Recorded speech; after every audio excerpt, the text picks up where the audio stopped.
All right, everybody, welcome back to your Six Cover. Appreciate you showing up. Hopefully you guys had a great Thanksgiving holiday. Hopefully I saw some of you guys were eating steak, prime rib, all sorts of stuff besides turkey, so that's pretty awesome. Let me jump on the comments since I can actually have Wi-Fi and computer and see what we got going here. Let's see here. I just had it up too. What the heck? What the hell?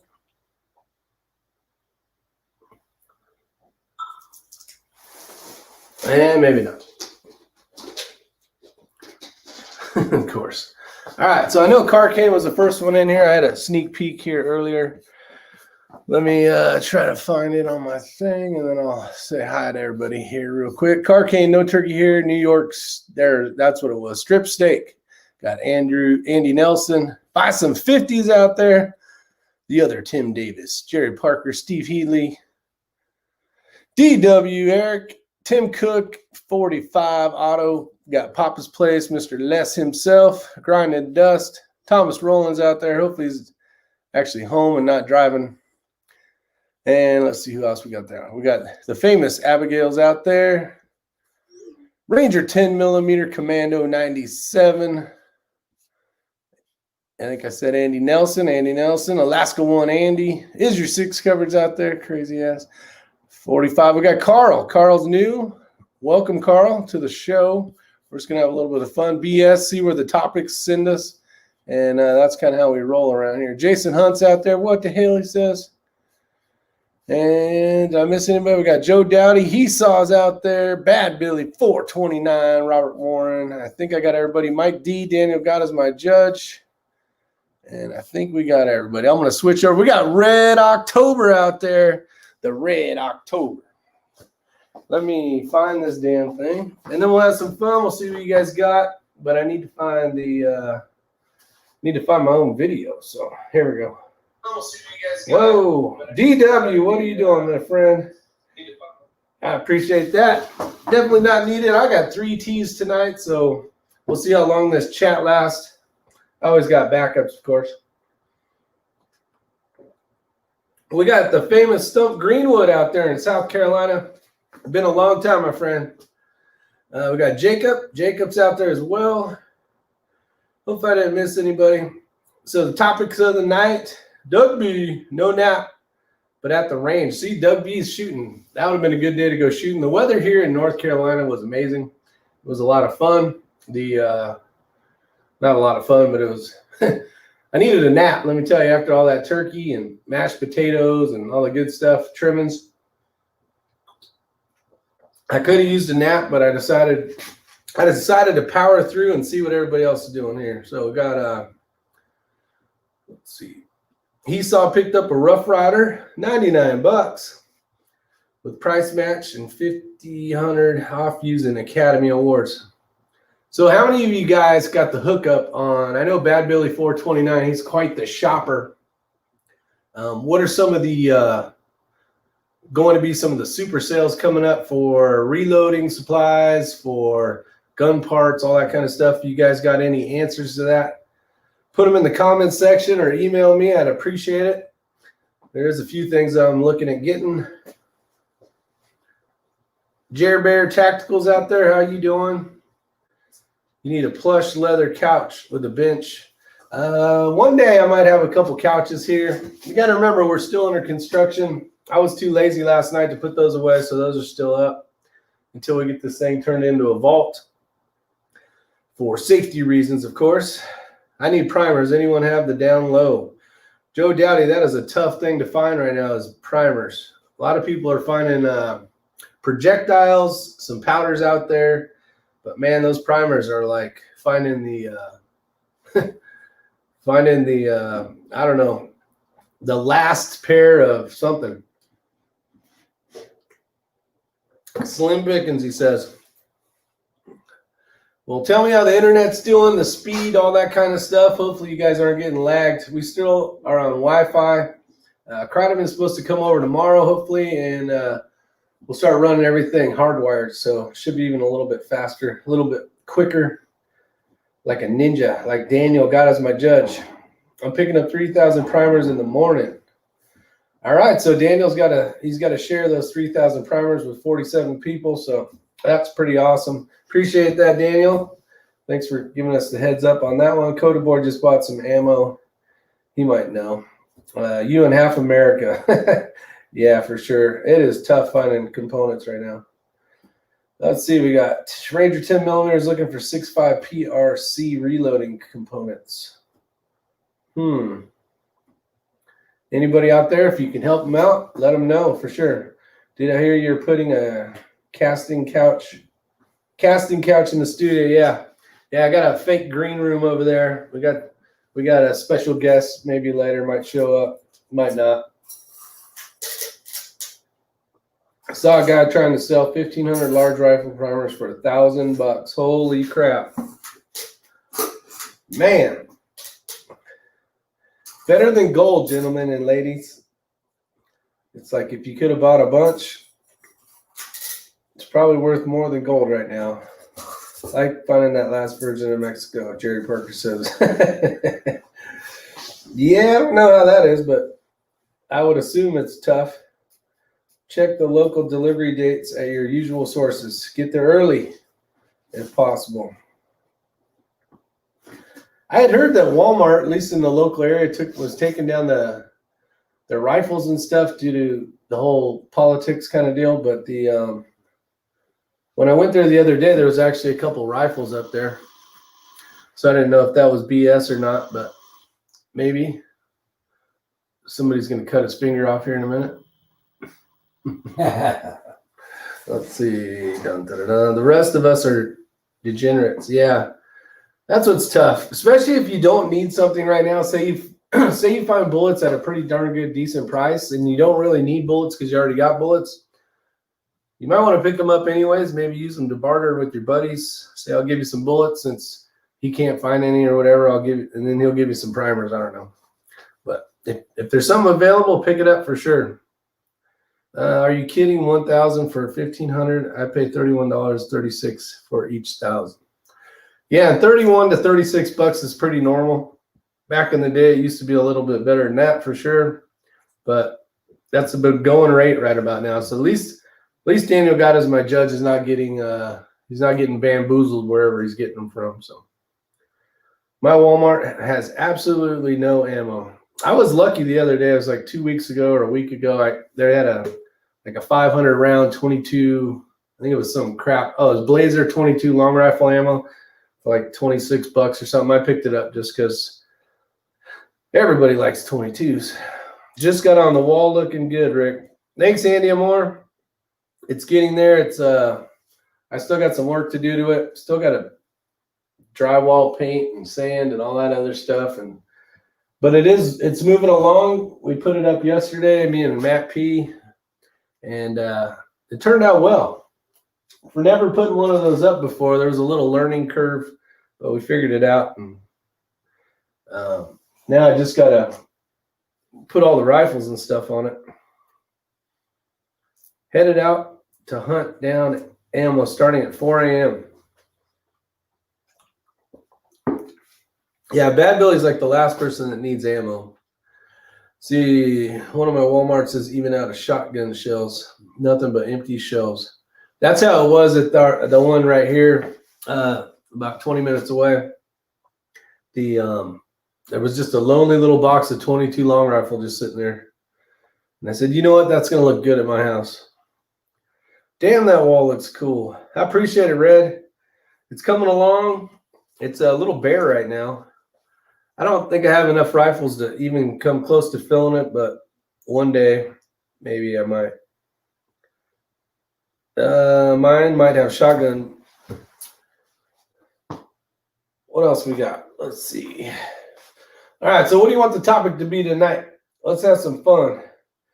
Got any ideas, amigo? Whatever you want to talk about. We could have some fun. We could talk about something cool, like, I don't know, the price of tea. Diet Coke. Diet Coke. You can get some birdshot here. See, and I used to reload shotgun shells all the time back in the day, but lead shot is so expensive now. It's just basically cheaper just to buy the If I'm gonna cut it. You good? Yeah, it's just that one was killing me. Killing me, Smalls. You're killing me. The price of shots just too expensive, and it was cheaper just to buy ammo that was already made. Does Ray know anything about the dead air mask? Yes. HD22 suppressor. Not the 22, but I've shot a lot of the dead air products. But I know they make great suppressors, so either way, I'm sure you'll be very satisfied with it. Ranger 10 says, "What's up, X-Ring?" What's up, gentlemen And lady. and lady? Yeah. Got Abigail out there. So I've been fielding phone calls from Brandon today.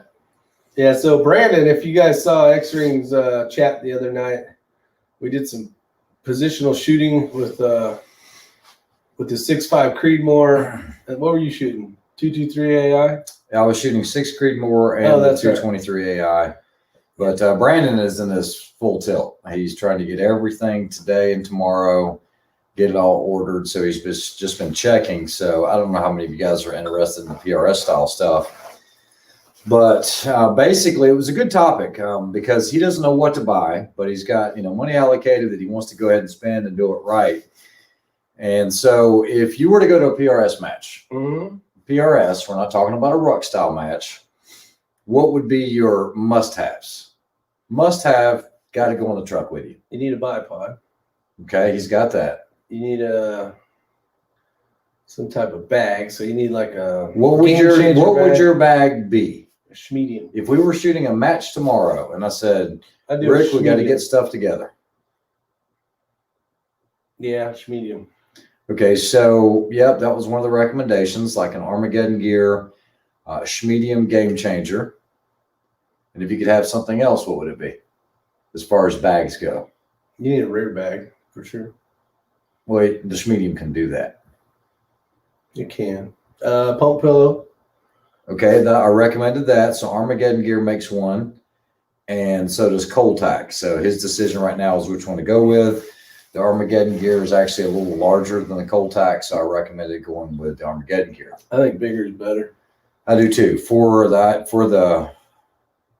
uses of pump pillow, I think bigger is better. And then I said, if you're going to go ahead and do it, and you got the money set aside, because he is getting into rimfire as well, and he's already got it ordered, guys. I'm going to go ahead and let you guys know. He got in touch with Area 419, and those guys are going to hook him up. I think he's going to get his rifles shipped out sometime next week. But he went with the Area 419 Elite package.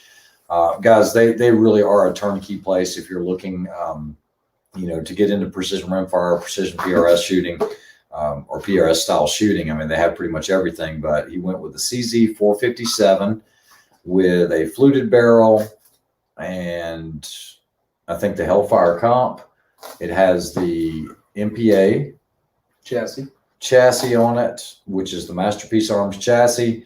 So, I mean, he's got the full kit and caboodle. So doing both, there's one thing that I've noticed you, I, and Matt use more than anything else on positional stuff, and that is the rail exchanger from Area 419, which is a huge black billet plate. Don't you have one here?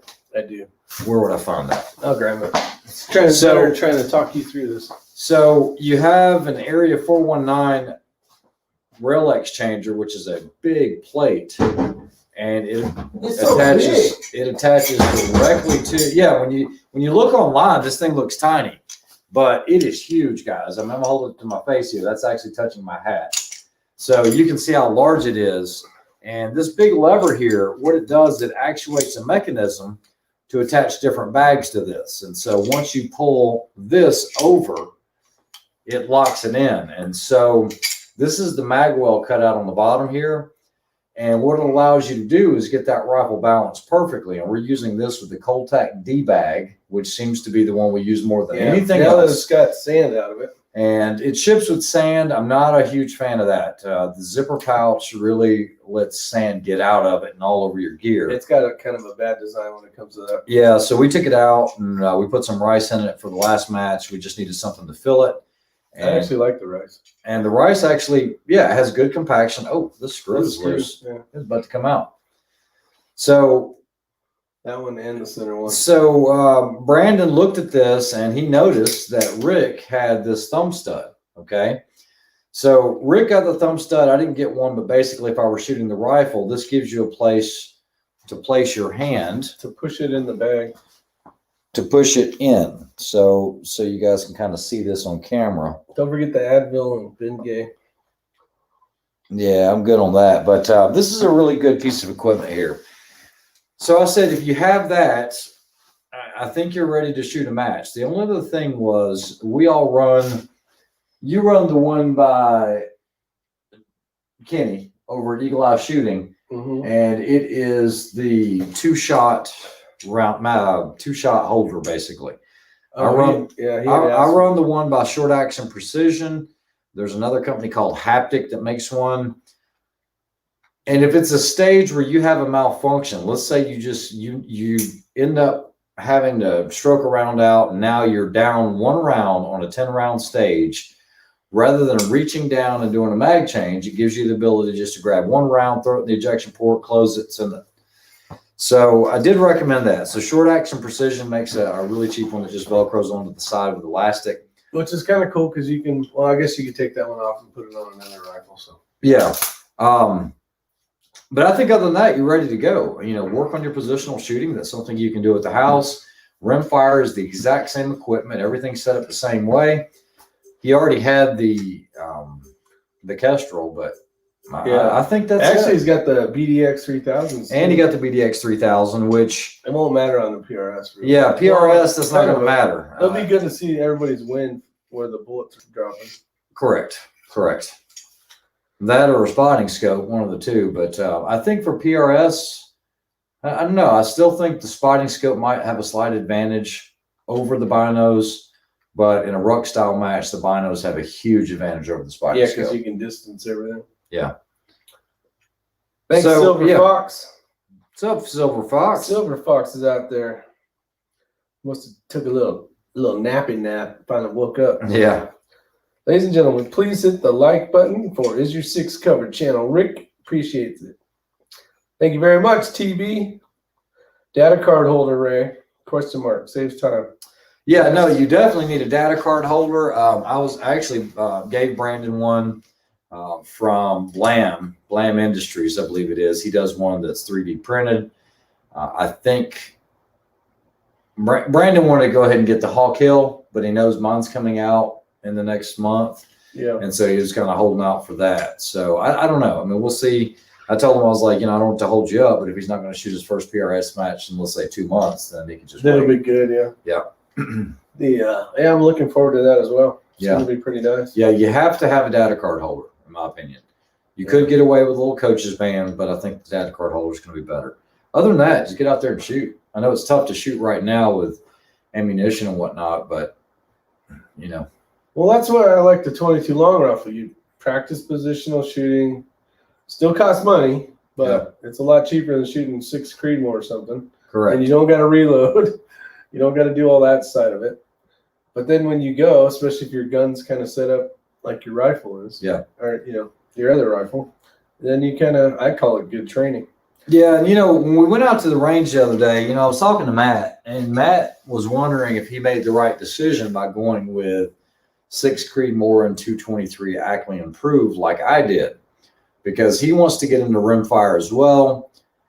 And he's like, man, I hope I didn't mess up. Maybe I should have just got the 6 Creed and got the 22 rimfire and not gotten the 223 Ackley Improved. But when we went out with Brandon and Rick the other day, the 223 Ackley Improved, there's a place for it for me. If I shot out to 700, no problem. Yeah, 700. I don't even think the thing ever missed, but I wasn't cranking off, $1 something a round. I was actually shooting 77 grain, just box, 223 and fire forming the cartridges. You can still shoot sub MOA shooting box 223 ammo, and it still gives you time to reload and do your favorite pet load. But 700 and in was no issue whatsoever on anything, and it's a good way to train. It was cheap. It's cheap. Yeah. Well, it's a lot cheaper. Whole lot cheaper. You know, What was your bullet of choice on that one? What'd you end up going with on that one? I ended up going with an 80 grain ELD. 80 grain. Yeah. All right. So but you can load it up to a 90. You can do some 85s and 90s, I think it is. But I'm just shooting a 80 grain Hornady with a CFE 223 load, which I've got tons of, and the thing's excuse me, that is a Varget load in that one. The 6 ARC is 223, CFE 223. So yeah, that Varget load is just spot on, and I'm getting insane velocity out of it. Yeah, that's a good shooting rifle. Yeah. Okay, going back quite a few comments ago, there's motion at my front door. Sam. Oh, is he coming over? He's here. They were talking about cut shells for shotgun shells. So I've seen it done a few different ways. I guess this is something we can talk about real quick, because if you have a bunch of normal, I don't know, 8 or 7.5, 8s, 9s, and you really want to turn it into a home defensive kind of thing because, the zombies have shown up, you can do two ways I've seen it. So if you cut the shell back right past the wad, it will stay together a lot longer, which in turn is kind of like a slug, but obviously not. But then I've seen it another way where you cut the top of the shell and you fill it with candle wax. So what happens is those BBs obviously there's enough area there that the hot wax will fill in all those holes and kind of turn it into a big chunk of lead, which is really lead, and it's wax. So that is 2 options that I've seen, I've done. They both work well. Nothing works better than slugs or some type of double-aught buck or something. Double tab or double stab, you're good. There's nothing wrong with 7s in the house. No, not at all. If you're going to shoot something in the house with 7.5s, that group is so close, unless you have a huge house and you're shooting down a really long hallway, it's going to stay together a lot closer and tighter than you guys think. Let's see. Sam at Trunk Monkey. That's right. He saw Sam at Trunk Monkey. See, I'm interested in the X-Ring Eagle Eye data card when available. Data card holder that attaches to the bill of your hat like a sun visor. Just flip it down. Jerry Barker. We got Nick Knox out there. What's going on, Nick Knox? Let's see, the casino in Washington. Yeah, if you go to the casino in Cherokee, you got to wear a mask. They've been making you wear a mask for a long time now. We've been there quite a few times, and you got to wear a mask. I love to train with the 17 HMR, but they are hard to find too. Actually, I've been seeing some 17 HMR on the shelves at different places. A lot more than 22, 9, and all the rest of the ammo. So it is an option. Maybe not in your area, Ranger 10. But I saw a bunch at Sportsman Outdoors. I saw some at the local Assurance Arms. Had some as well. Andrew's out there, says there's nothing wrong with 7s in the house. Nope. Let's see. Country Ham, Rick. Country Ham. Yeah, Country Ham's not bad. Let's see. Paul Harrell tested the wax slugs made from birdshot. They work surprisingly well if you can't find actual slugs. They really do. I've done some testing with them, not on YouTube. This was prior to that. I think I had seen like a video that Iraq veteran 8888 made 100 years ago. And simple to do. Basically, just get some hot wax, fill them up, let it cool off. And it just helps hold it together. Let's see. Any other questions out here so far? We got any new goodies over there you guys are working on? Yeah, I guess it's okay to show you. That looks nice. Yeah, with this whole product line that we're doing, we're working on some different buckle designs. And, one of the things that I like is a thick belt. Okay, it offers a lot of support and everything, but I'm a huge fan of these Cobra buckles. And so I don't know if the camera's going to show this too well, but we're just working. Yeah, it's too dark right here. Just slide one of those lights back. So this is a prototype. No, don't get too critical. But we're basically looking at something like this that has a smaller Cobra style buckle so that it'll feed through your pant loops. What I don't like are the ones that are just the open large Cobra buckles. And so, yeah, I think it's a good working style belt. I'll let you look at it, but it's still prototype. The other ones won't feed through your belt. If you have like inch and a half, yeah, this is really nice. And then you can tighten it up right here. That's Correct. a sweet move.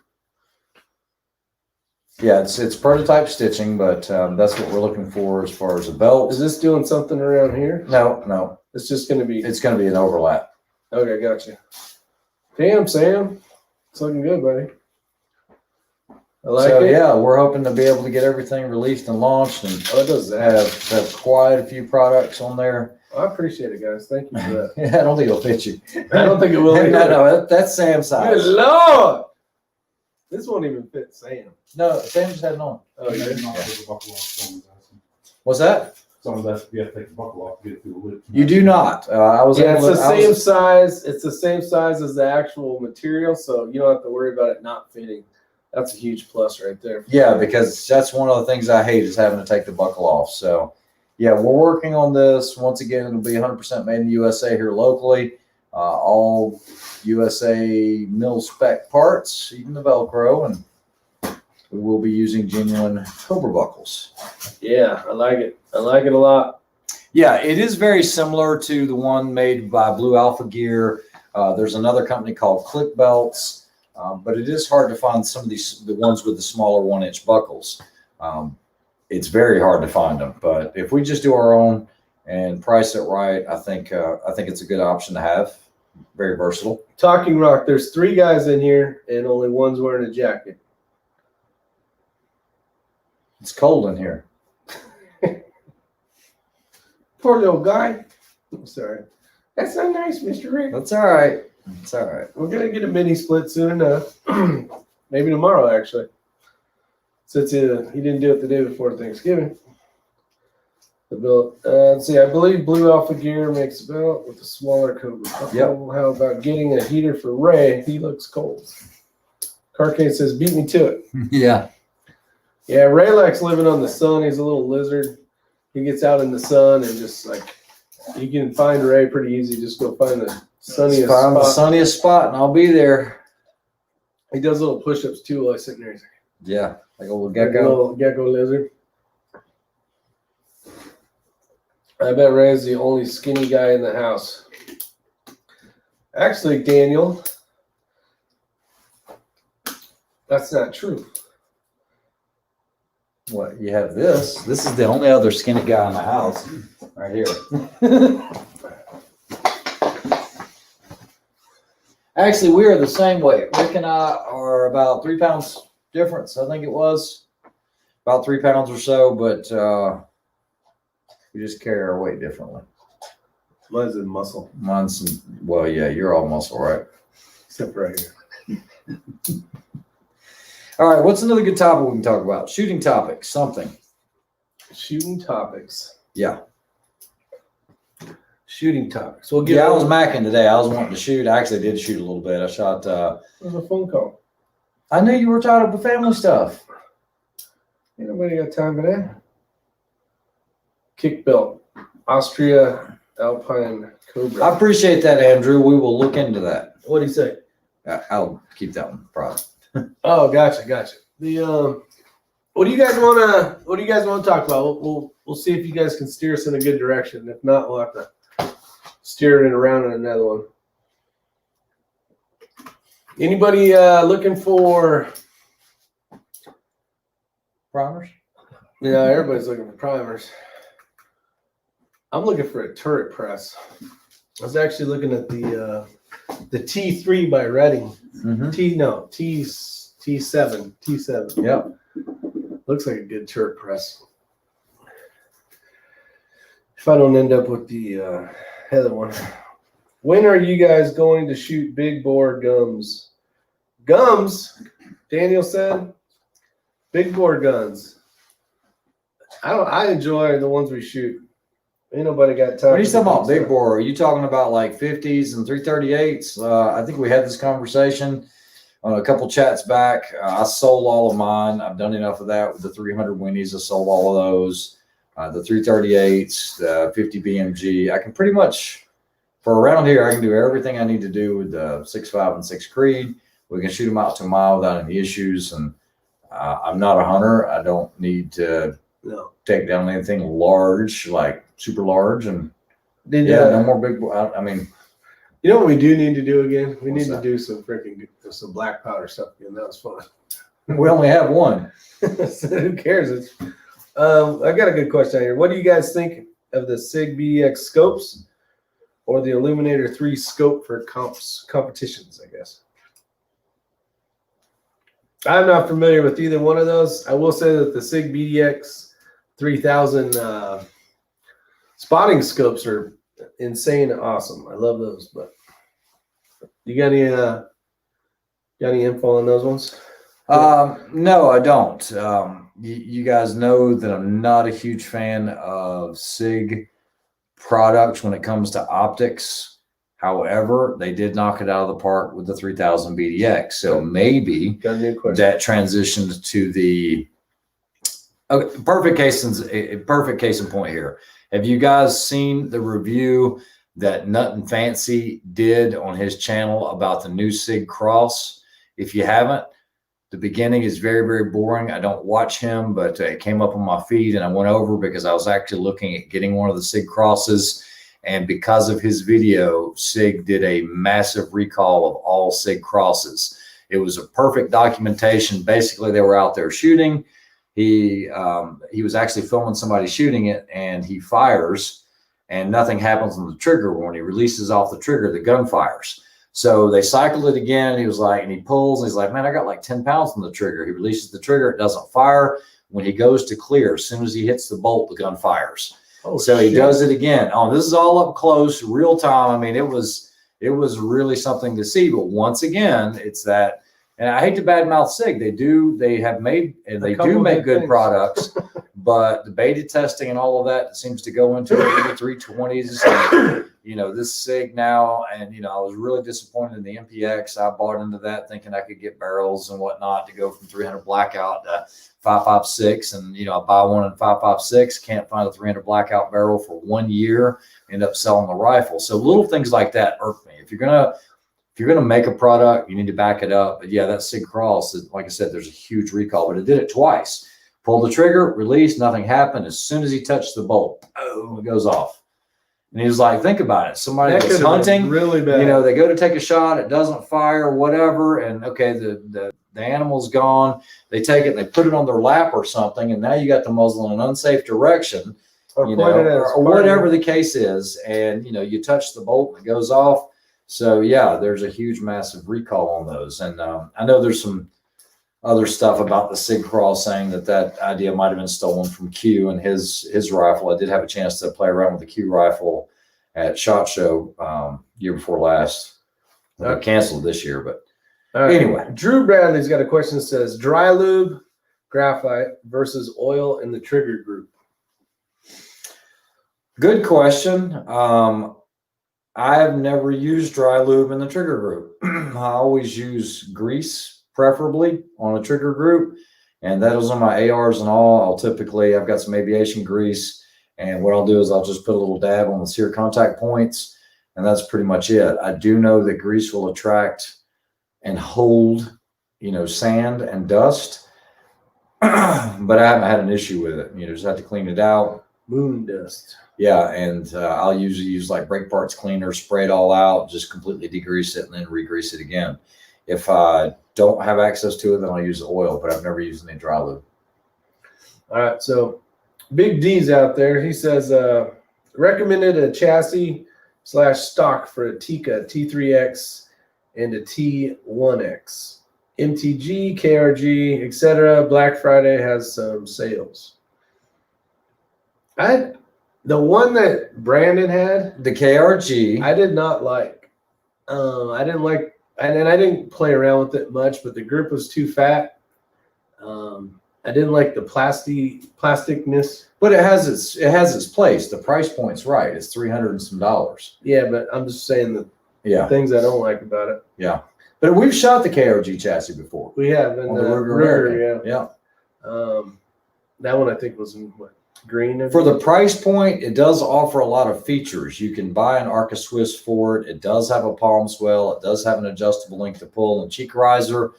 It just depends on what you're trying to get out of it. I mean, I can see where Rick says he doesn't prefer it, but for somebody that, let's say, doesn't want to get into this game really heavy and spend, $1,200 on a chassis or more, or $1,000 for that matter, it does fill that void.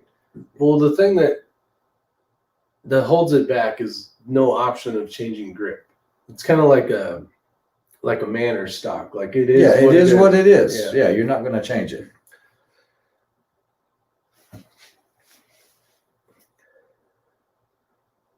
Somebody said dry lube makes you do unintentional double taps, and I just read Andrew was saying it can cause issues. What up, Kreiderman? What up, Brandon? Yeah, the KRG stock chassis reminds me of a high-end Magpul stock. Exactly right. Exactly right. But Magpul is extremely successful, so there is a place for it. There is a place for it. Any thoughts on the Arkin EP4? Davey, here lately, we've been getting a lot of questions about Arkin and Athlon, and I don't have any firsthand experience with those scopes. I hear nothing but good things about them.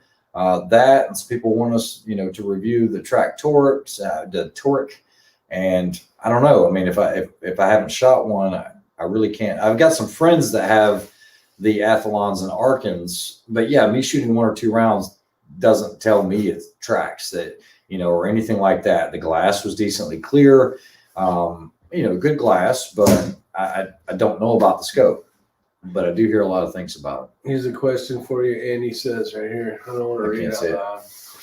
Hey, Sam, you want a chair? There's like a bunch of chairs over here. I'm good. I appreciate it. All right, buddy. Okay. So, Andy Armour has a question about the Burris rings. And you guys know that I've been shooting the XTR3. I shot it in the last rimfire match and the previous one before that. And I was using the Burris rings on the first match and the Burris rings on the second match. No, Burris rings on the first match. And I took it off and I put Night Force rings on it. On what match? The last one. I didn't have the Burris rings on there. I had the For the 22 long rifle? Yeah, Night Force. Oh, yeah, you swapped those I out? swapped them out for the Night Force. Okay, so the Burris XTR rings, and this is nothing new. There's been a lot of European companies that have shims in there. And it comes with a full shim kit. If you haven't seen them, it's pretty unique in that you can change how many minutes of angle you have in a set of rings. Everything from, I think it's 5 degrees or 5 minutes of angle, 10, 15, 20, 25, 30, 35. I think you can go up, maybe up to 40. They give you 20. They give you 5. So you can go up to 40 minutes of angle of cant in your rings. And so, no, it's 40 because it's 20 and 20. I think they work well, but you can also make them eccentric. So if you ran out of windage adjustment, you can actually not only do the cant, but you can also do the windage on it. And what happened is when I did my tall target test, it was slightly off and it wasn't the scope. The scope is dead on because I'd already done it with this tall target test. There's too much going on. But yeah, you have multiple planes you're trying to adjust, okay? And so give me the Night Force. I know how many minutes and boom, I'm good. There is a place for those XTRs though, because I have shot rifles. I'm not going to call his name out because he does watch the channel sometimes, but I remember he bought a brand new Savage 110, goes out to the range, puts a nice set of loophole bases on there, and apparently from the factory, the base screws were off. And so when he put his scope on, they had a high-end scope, he could not get enough windage. It just wouldn't go over far enough to hit the center of the target. Those rings are the solution other than sending it back to the factory, them either giving you a new receiver or whatever, but this would allow you to get that correction or at least get it centered over to where you still had full tracking of the scope. Well, let's make it simple. So But I wouldn't want anything that's off center anyway, because now you're trying to fix a problem. You're going to have converging lines that could be a huge If you issue. have a bent barrel, Yeah. you can fix it by putting all this weird junk in your scope. Well, actually, that's how you do a shotgun. That's how you tune a shotgun, like a Benelli M2. Believe it or not, you can actually take a stump. No, I don't do this, but this is the way a lot of tuners will actually do it.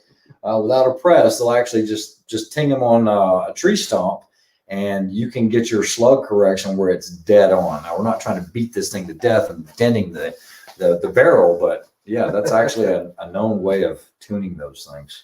It's just tough because if you were to get a set of rings, right? You got basically 4 pieces. You got 2 over here and 2 over here. Or with this setup, how many parts was there? There's both of the like parts. 20 parts to this thing. You have like 10 shims. All it is there's enough shit there to screw you up mentally and trying to figure it out. And then didn't you the directions were actually backwards. So if this was the muzzle of the barrel over here, they were telling you to do this with it when you really needed to do that with it to get it was bad. Let's see. There are versions of the CZ. Yeah, so this is a good topic because we looked at this with Brandon. What he's talking about is you can get there are versions of a CZ 457 that you can get for under $600. Where an RPR, he's saying he doesn't know if you can get them under 600 right now. I mean, they are available for 400 and some change. Yeah, 410. But Brandon and I looked at basically the MTR, the match target rifle.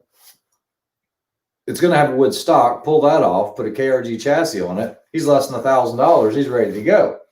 I mean, ready to go. Can you use that in production though? He doesn't care on the rimfire. I mean, that No, but wasn't if a thing. the guy wanted to, You could, but because you're not you going to have. No, it's 1050. Okay, so guys, this is the thing you need to realize before you just take, some of these numbers, and these numbers constantly change because in PRS production division used to be, I think, $2,000. And now it's like $2,500. The rimfire match that we shot, the match director made the cap at $1,500. But if you go to NRL 22X, it says the cap for the rifle with the scope is $1,050. That doesn't give you much room. Even with an RPR, you were looking at MSRP of 400 and some change, depending on the model. Gives you about 500, so you could do it.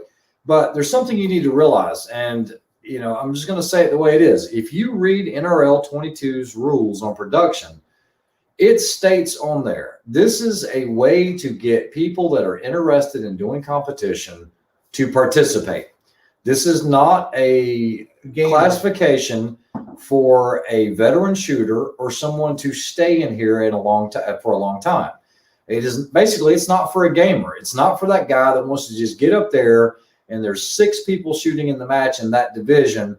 Oh, I finished in the top 5. I finished in the top 3. Yeah, but That's not what it's about. You got pros to shoot production, like straight up. Well, then there you go. He's shooting the RPR because I shot with him. Yep. Had to for 2 days. Well, then what would you call him? A gamer. Oh hell yeah, he's a gamer. Yeah, And guess what? He came in first. Yeah, and there's no prize table to speak about. Okay, your prize table will be so minimal, you might as well not even walk the prize table. So it states that in their rules. It's not a place for you to just hang out and shoot. You need to be in the open division with pretty much everybody else. If you can't afford it, that's one thing. This is just a way to get your feet wet. Yeah, go have fun and learn and correct. Get better. Yeah, that's right. See what you need. So anyway, 1050. So going the CZ route is not going to get you a scope unless you go to Walmart and buy a little Tasco, something. I still say the scope's more important. Correct. Yeah, the scope is important. So at that point, if you've already got, 900 invested in the rifle, you might as well get you a great scope. You're going to be in open, but so be it. You know where you stack with everyone else. Yeah, and just go there and have fun. That's what it is. That's it. It's all about having fun. Difference between PRS, rimfire, and NRL 22. Other than some of the little semantics and rules, I don't know if there's much of a difference, but I do know that NRL 22 has another division called NRL 22X, and I don't know the differences between them. Longer distances. Yeah, maybe longer distances, extreme maybe. Just look up the rulings on it. It's really hard to find any rules for the PRS series rimfire. NRL is where you see a lot of the rimfire information.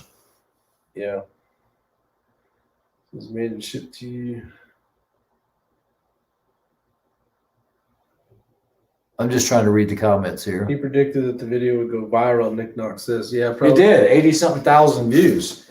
87,000. I don't know. I don't watch him. He's got. It's probably a couple I think million he's now. got 800,000 subscribers or so, at least on this one channel where he posted it. But yeah, I mean, he found a flaw. I think the same thing happened with he had mentioned in this, they were out in the desert and shot a SIG MCX, and apparently it grenaded on them too. I mean, the whole recoil spring system and everything else.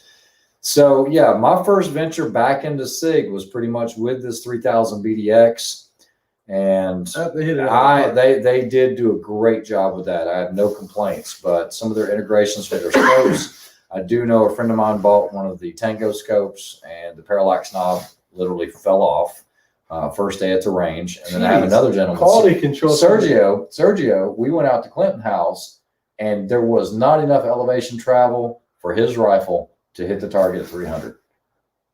Wow. Period. And I even looked at it, and I'm like, man, make sure there's no zero stop on here or anything else. And, you know, everything was right as far as the minutes of angle. It's just something internally was screwed up, and that scope had to go back. So, yeah, I'm not a big fan. And then, you know, I gave Val a hard time.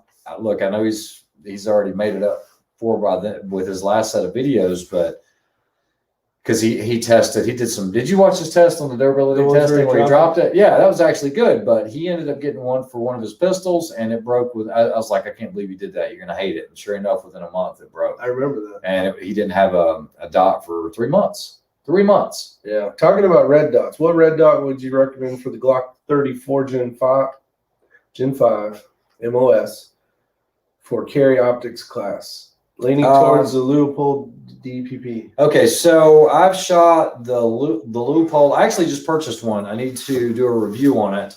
But I've played around a lot. Okay, so I hate the Trijicon RMR. It is the most low profile. It is probably the most robust, but the viewing area is horrible. It's probably best for actually carrying for self-defense purposes. But if you're going to shoot in a division and you want carry optics, then I would go with something else. What's the one? The SRO is a huge improvement. It is not going to be as durable. I mean, tests have already shown that. It's not going to be as rugged as the RMR, but the SRO is great. It's got a good viewing platform. I think a little bit of distortion around the edges. And then you can move over to the Leupold Delta Point. Now, the Delta Point, they do have an NV version now. They didn't have one originally. I've owned a couple of the Delta Points.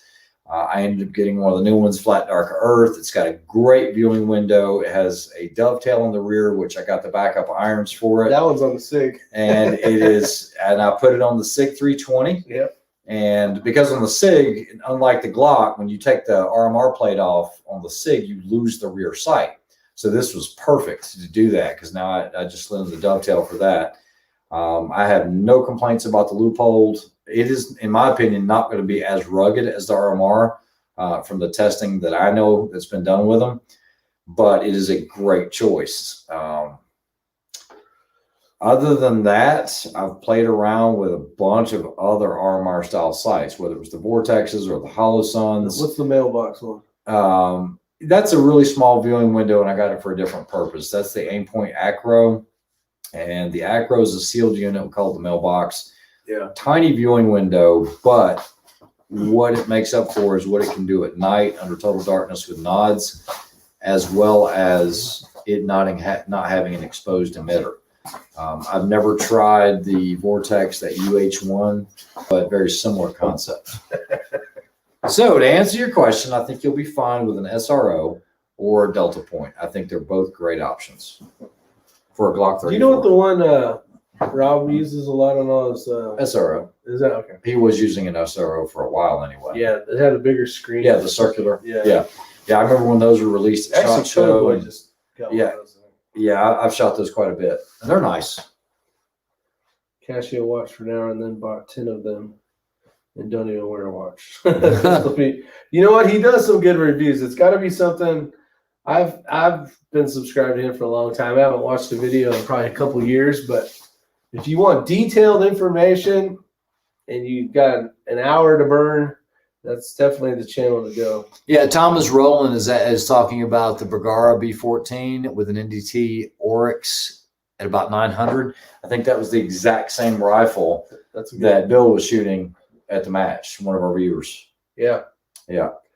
Bill, I didn't want to say his name, but Sweeney. Gotcha. But Yeah. it's okay because I think that's his handle. there's a lot of people out there that don't wear watches. I couldn't go. I actually forgot my watch because I charged. I'll turn this around and last go back night. home. You don't know how many times you use your watch until you don't have a watch. And they'll say, that's I've what your done phone's this. for. I've And I was done like, this. no, I gotta don't have a know. watch. I gotta have a watch. I think it's maybe our age or something. I'm on a 507. Chris, you know, I reviewed one of the 507s, and it's a great pistol, little FN. Great pistol. I did pick up that SIG, the M18. I haven't had a chance to review it, but I got it for a steal, and you know, so far it's shooting well. Bad Billy says, Ray, I thought you were a Hollow Sun guy. No, I own a Hollow Sun, and I've had zero issues with it, but I am not a Hollow Sun guy. I am an aim point guy through and through. You are an aim point guy. Guys, you know, if you just forget everything else, if you ask me what are my choice in dots and optics, my answer is usually going to be, and he's usually going to be able to tell you this, it's going to be Night Force for the scopes and aim points for my dots. Yep. I have run those for years and years and years. I mean, as far back as I can remember. I've never been let down by them, and I don't plan on starting, but there are a lot of good alternatives out there to them. Yeah. Talking Rock, even after I retire, I still need a watch because I might need to be somewhere at a certain time, and you gotta have a watch. Gotta have a watch. I don't like being late, so in order to not be late, you gotta have a watch. Pistol Pete. Let's see. Warsaw Patriots out there. Best 30 cal can. Zeus, that's a great question. Depends on the application. For precision rifle shooting, I'm still going to give it to Thunder Beast. Matter of fact, that can right there. And your needs are going to determine what it is. Is it an Ultra 5? Is it an Ultra 7 or an Ultra 9? Depends on the decibel reduction you're looking for, or the weight or the length. But for precision rifle, still going to be Thunder Beast hands down. Now, when you're talking about full auto rated or full auto belt rated, or hard use, then it changes. Then I wouldn't go with that can. If I was going to run something on, let's say, a Scar 17, and I was going to run it really hard, I might look at a Surefire, even though in my personal experiences, Surefires have always been some of the loudest cans on the market. They are the most rugged on the market. And most heavy probably too. Speaking of, or saying the word rugged, rugged makes some great cans. You reviewed the one that I had at the house. It was the Obsidian 762. That is a great can, full auto belt rated, full auto rated, belt fed rated. But there's also, that was a nice can. there's a lot of great options out there. And 30 cal is a very versatile can. Just depends on your needs. There was something else I was going to say. Talking about cans, I got sidetracked. Oh yeah, so I just got, the SOCOM can for the Mark 18 and the M4 was the Surefire. It started off with the RC and the RC2. I have an RC that I'm going to review it's never even been fired. It's one of the flat dark earth with the NSN numbers and all that. It's a great can. They upgraded it to the RC2. The RC2 really wasn't any changes to it, but I'm hoping to add a Mark 18 to the collection here very shortly. That'll be nice. Yeah, I'm getting the true setup, so it'll be a full machine gun, select fire. But I'm in talks with them right now. But that'll be ours. That'll be a nice little firearm for sure. Barrel profile and length suggestions. But anyway, that's what I have the can for. That goes on that because that's the setup. And in order to have that, You got to have this. Voodoo. So we got Mackie says barrel profile and length suggestions for the Voodoo. Okay, so Makev, And it was a pleasure meeting you at the match. You know that voodoo that I was shooting was only a day old. I do not regret that decision or the money spent on that. That voodoo is a great rifle. It exceeded It is stupid. my expectations right out of the gate on how well it would shoot. I like the balance. I like the weight of it. I still like the 457. 457 is great. I think I'm a little faster working the bolt on a 457, but I love the voodoo. Now on the voodoo, I did not go with the Curry barrel. I think Ace makes the factory voodoo barrels. I actually went with a Bartlett on that with an MTU contour. So It's heavy, right? it is a heavy barrel, but I love Bartlett's. You guys know that. So voodoo with a Bartlett barrel, 18.5 inches. And that's my suggestion. At the time of that, it was suppressed. Maybe Yeah. it won't be. But Well, I don't know. I'm going to do some testing. I trust Chris, but I want to see. I want to test it at 50. I'm going to do 10-shot groups with and without the suppressor, and then I'm going to go to 200 with and without, and then 300 with and without. And I want to see the differences. I am being told that a suppressor, regardless of the manufacturer, even if it's a Thunder Beast, I will have better results without a suppressor. Just run it naked. And I don't want to hear that answer, so I want to prove it to myself. I know. I don't want to hear that answer. I want to run a suppressor. Favorite AR handguards? Geisley. Geisley makes a great handguard. I like the. They're a little big. No, they're thin. The one I have is thin. Where? It's on my 3-gun rifle. Is that your 3-gun rifle? Uh, Where's that at? Over there? No, it's upstairs. I didn't know Geisley made a really super thin handguard. You sold it to me. It's a Geisley.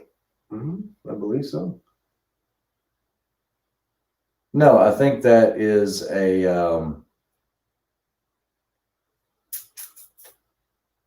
Noveski.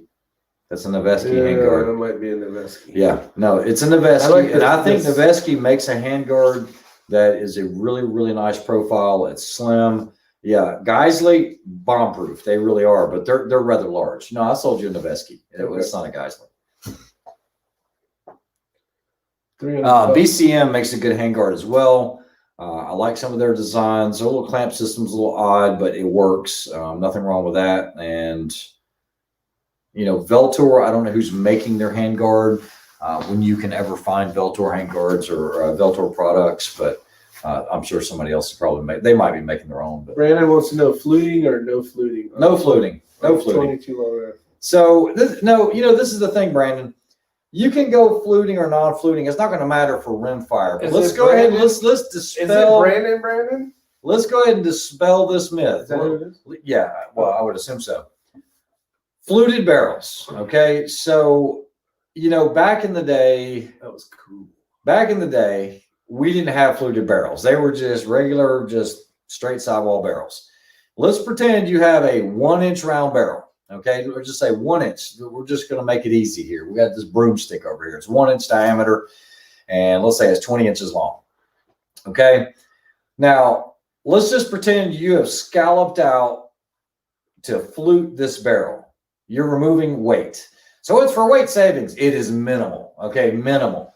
I don't care how much fluting you do. You're losing very little weight when you compare it to the overall weight of the barrel. Okay.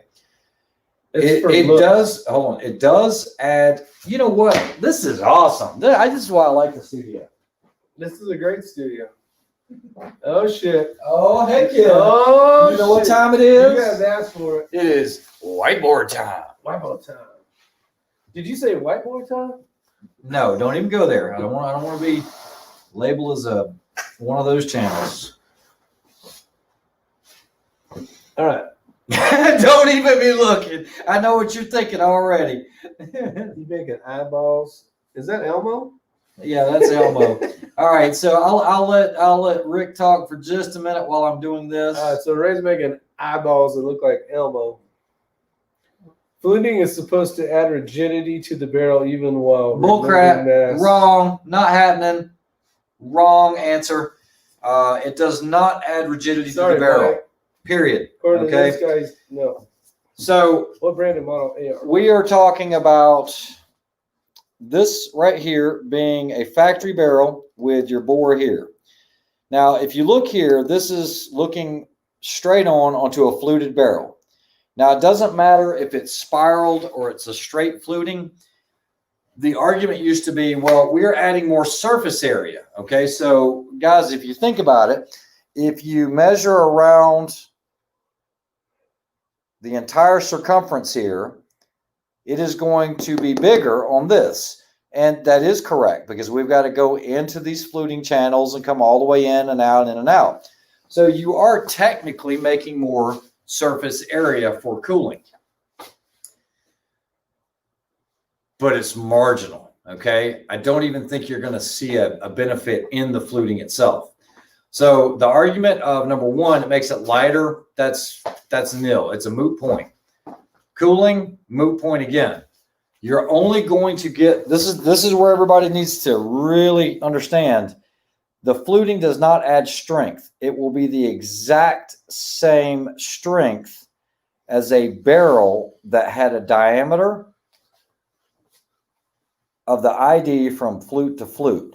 So that's what's going on with fluting. Does it look cool? Absolutely. Does it look awesome? Yeah, it does. But it's not adding rigidity. It's really not adding cooling. And on a 22 long rifle, so for rimfire, it's not necessary. For a long gun, it's not necessary, in my opinion. I would just stay away from the fluting. That's where I'm coming from with it. Lead mining 40. But it looks like $1 million. It does. He says, check your email. There's a 1022 barrel fluted. So this gets into that whole structured barrel. That's a whole other thing. Barrel harmonics is the main thing. Yeah. So barrel harmonics. I'm just reading it off. Okay. Adonis. So unless that fluting can be done 100% perfectly, you are changing the harmonics of it whenever whoever is doing the work. So it needs to be good work. We got Eagle Eye out here saying that the process of fluting actually heats up the barrel during the processes and causes fluting causes accuracy issues, in his opinion. Now, this is from someone who also makes rifles. I've done a lot of research in it. I've had a lot of rifles that had been fluted after the fact, quite a few. After the fact? Yeah, after the fact. Send the barrel in and have it fluted. I've owned a lot of fluted barrels, and I have noticed no benefit other than aesthetics at all. Yeah, it looks cool. That's it. And I'm going to be honest with you guys. So a lot of us grab barrels when we're moving them from location to location, especially on some of these heavier guns. They're sharp. They're sharp. They are. Even if they do slightly radius it. Now on a 22, it'd probably be a little different, but I don't think, unless you're already getting it and it's not that expensive, I would never have it done just for the sake of having it done. Big D, Tika T1X 16 versus 20. I think as long as you're in, it's 18 to 20 is the prime, right? The perfect barrel lengths in between there and there. It's before it starts slowing down. Okay, for 22 long 22 long rifle, 18 to 20. That's all you need. 18 to 20. 16 will work, but you're going to give up a little bit of velocity, I think. And I think 18 to 20 has been shown to be the best barrel lengths for 22. Have you seen the dimple fluting? I have, little golf ball. It's just, I've seen Black Hole Weaponry used to offer so many different types of fluting. Once again, the golf ball dimples, the spiral, the straights, you name it. But aesthetics. I mean, I've seen dimpled fluting on barrels. Zev used to do it on Glock barrels. I mean, come on, this whole weight savings thing. I mean, you're talking ounces. And then you're just putting a bunch Go of to the weights bathroom on it. first. It's like, I think on an average barrel, like an MTU Contour, you might save somewhere about 6 to 10 ounces, something like that. I can't read this. Holy crud, he's got this on old man setting. Wow. Oh, you can actually make it bigger. I forgot. I gotta go get rid of some tea. All right, so optimal barrel lengths for 300 Win Mag for ELR, 26 or 28. I think conservative sniper hunter is dead on. If you're going to go ELR, I would probably go longer and go that 20 to 32 inch range. let me see. Try to get caught up here. 2250 and a 12-inch twist. I use the X-ring practical method to determine this with free spinning Tipton cleaning rods. Yeah, nice job, Isa. Let's see exactly. Looked at folks who win King of 2 Mile. Yeah, let me know when you see a fluted barrel. There you go. Building 300 Win Mag to 28 to 32. Hey, even Andrew says the same thing on the link. Now I hate Brandon heard that, but he needs to hear it. His rifle that he's going with comes with the fluting. In that case, I'd leave it alone, but I would never specifically order it or pay more for it. And it's different. You're not going to be burning barrels out of that 22 long rifle. That's something that's going to be on there a long time. But if, let's say you're shooting 6 Creedmoor and you think you're going to shoot it for an entire season and burn it out this season, the extra cost or expense in that fluting, unless you're just into the aesthetics and need it, I wouldn't do it. I'd just go with a regular barrel. And if you're going to do that, you might as well gold line it inlay. Yeah, there you go. I But mean, like on 22, pimp it 22, out. you're going to have it a long time and it looks like $1 million. It really does. Best bullet to shoot ELR with 300 HM. Hornby. That's going to be for somebody else. 225 Can't answer that. ELDM Herberger. I almost said Jim, but it's JM. As someone who has worked on the tool and die industry, when you're cutting metal like flutes, it damages the tempering. Yeah, I mean, if you were to do it on other stuff just to aesthetically make things cool, you know, maybe some different stippling-ish kind of stuff, that's cool. But when you're messing with the barrel and like why not? I don't know. I think of that as an old school kind of deal. Yeah. Well, we're always trying to add weight to these guns. I know. And we're putting hang on weights. Yeah, I don't want to save weight. That damn rifle weighs a lot. The 22's got 4 weights on it that aren't even mine. I wonder if there's a way to make that bigger. Pretty soon we'll have a screen so we can read these damn things. Richard's out there. Looks like. Shouldn't you old men be asleep from all that food, same as me? Oh man, we ate like kings today. Damn, I tell you what. We eat like kings today. Tomorrow we die happy. That's it. Happy. We die like brothers. Very informative chat. I'm learning a lot. You guys are. Okay, so Drew Bradley, talking about ELR becomes and rail guns becomes a thing. I think we've talked about ELR here, and I think Otter even, mentioned this a long time ago, but ELR is not something we do. We do long range shooting. We'll shoot out to 1 mile, but my understanding is that's not even ELR. ELR is going to be 2,000 beyond, okay? And 2,000 and beyond, like when you get into the king of the 2 mile, my understanding is 338 Lapua Magnum, that is the minimum caliber you want to compete in that game with, and it's marginal. It's not going to be one of your best performers. We don't have a place that we can do that out here. I know Clinton House is cutting in a 2,200 yard range.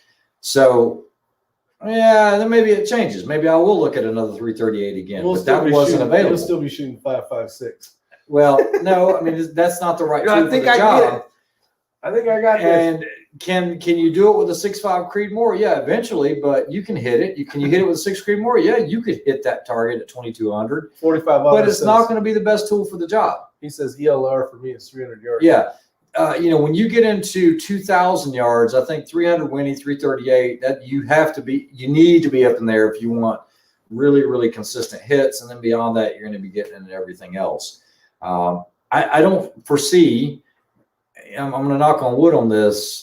No, I'm not going to be getting into that. I wasn't looking into getting into this PRS game, and I didn't realize how many places there were to do it, but I am enjoying the crap out of it, the rimfire more than anything. Otter says depending on the caliper is what makes the ELR. So like 22 is 500 yards. Yeah. So you might even say 400 yards. But in normal talking, forget rimfire, Otter. If we're just talking about centerfire rifle. ELU, ultra long range. Okay. Yeah, I mean, there's going to be so much verbiage that changes for the next couple of years on this because You know, guys, anybody can go out. I can take anybody and put them on a gun, dial in their dope, and every single person that's listening within 3 shots or less, maybe even your first shot, you're going to hit a target at 1,000 yards. This was unheard of 5 years ago, 10 years ago. Okay. 5 years ago, yeah, it was starting to happen, but 10 years ago, absolutely not. 1,000 yards used to be something. And then back in the late 80s, early 90s, that was a big deal. You know, when we would shoot out at the Hathcock range, you know, 1,000 yards was a big deal. It was huge. Now it's, Well, you got you can Kestrel. take a kid out there and do it, you know, and You it's- did. You're yeah, I mean, you 10-year-old. can. You can take a 10-year-old out there and put them on the target, and they're going to hit it. So precision rifle has come a long ways, and it's great to see. It really is. But I think all the verbiage of calling what is going to change. But, you know, it's just like so rimfire. So Commonwealth Yeah. Minuteman, he says, for my first rifle, planning on getting a 1022. Okay. It's a classic rifle, and I think it's good for learning. Yes. Yeah, those things have been around a long time. I started off on a Model 60, the Marlin Model 60.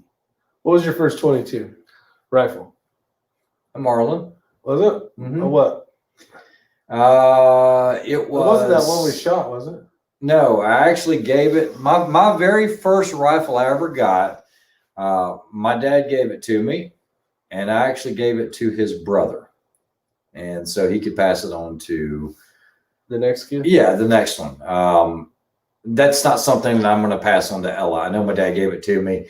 My dad's probably listening right now, but it was a little semi-automatic 22, a little tubular fed, and it was a Marlin, I love those. and it was a lot of fun, but I think you know, I have 3 of them. I have a lot of 22s, so Yeah. it's just it was one of those things. That one doesn't hold a sentimental value like the 45. You know, my dad gave me the 45, and I'll die with that thing, and yeah, Ella can do whatever she wants to with it. But yeah, Silver Fox says you got your dad out to 700 yards with an accuracy international on the second shot on a 10x10 steel.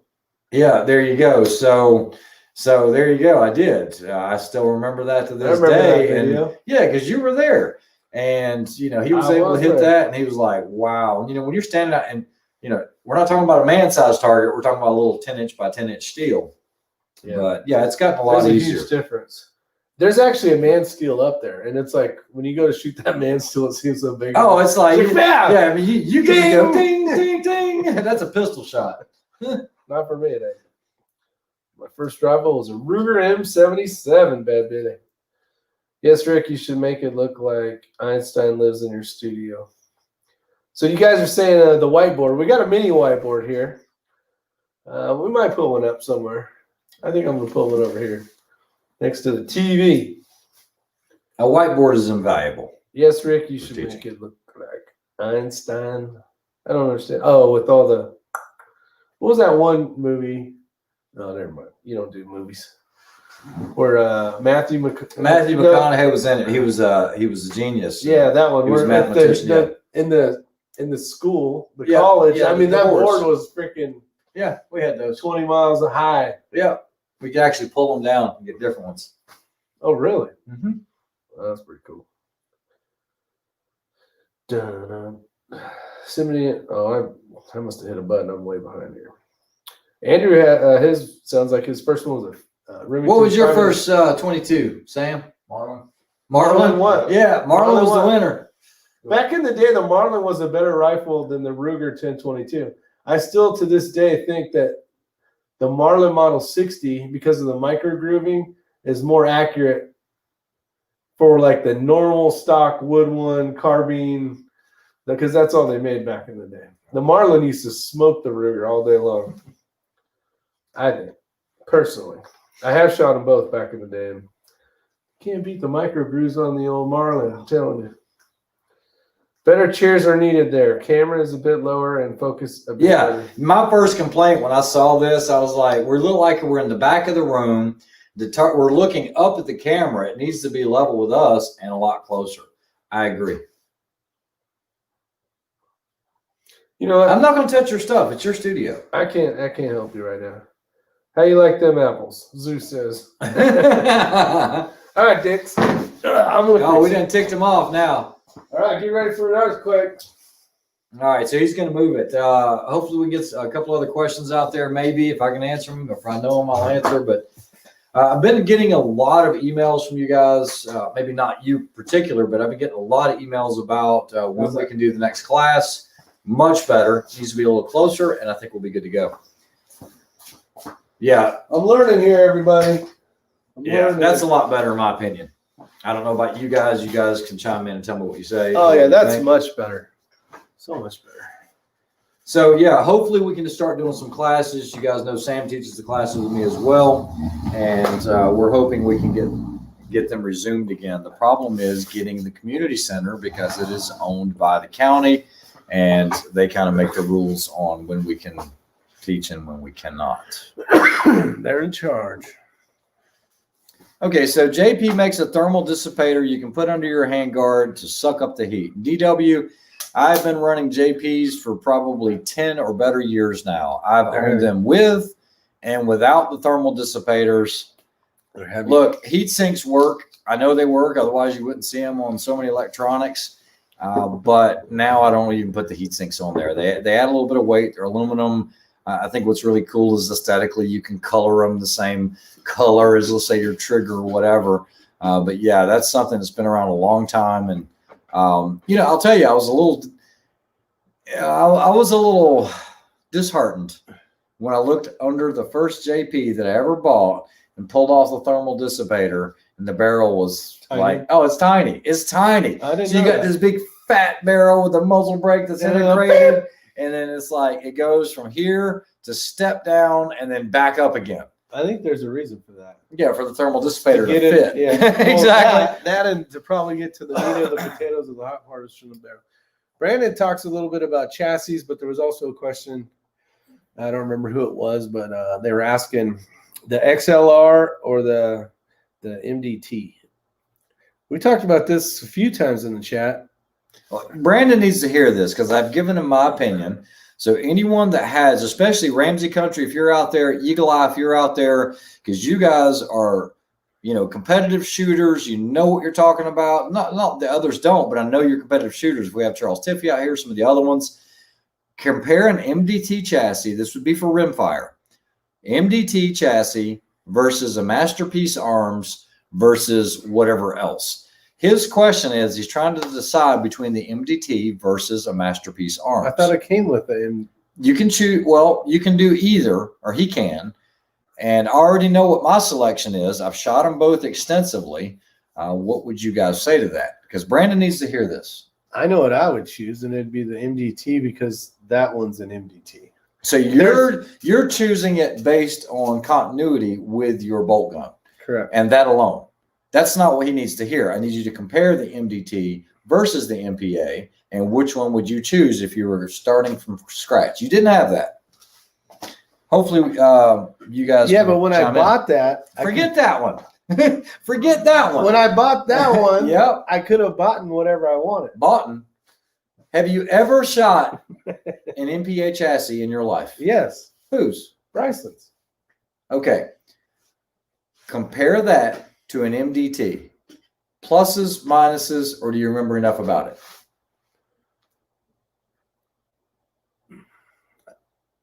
This is why we need feedback from you guys as well. I remember that the pins where you could change for the barricade stop. It was kind of funky.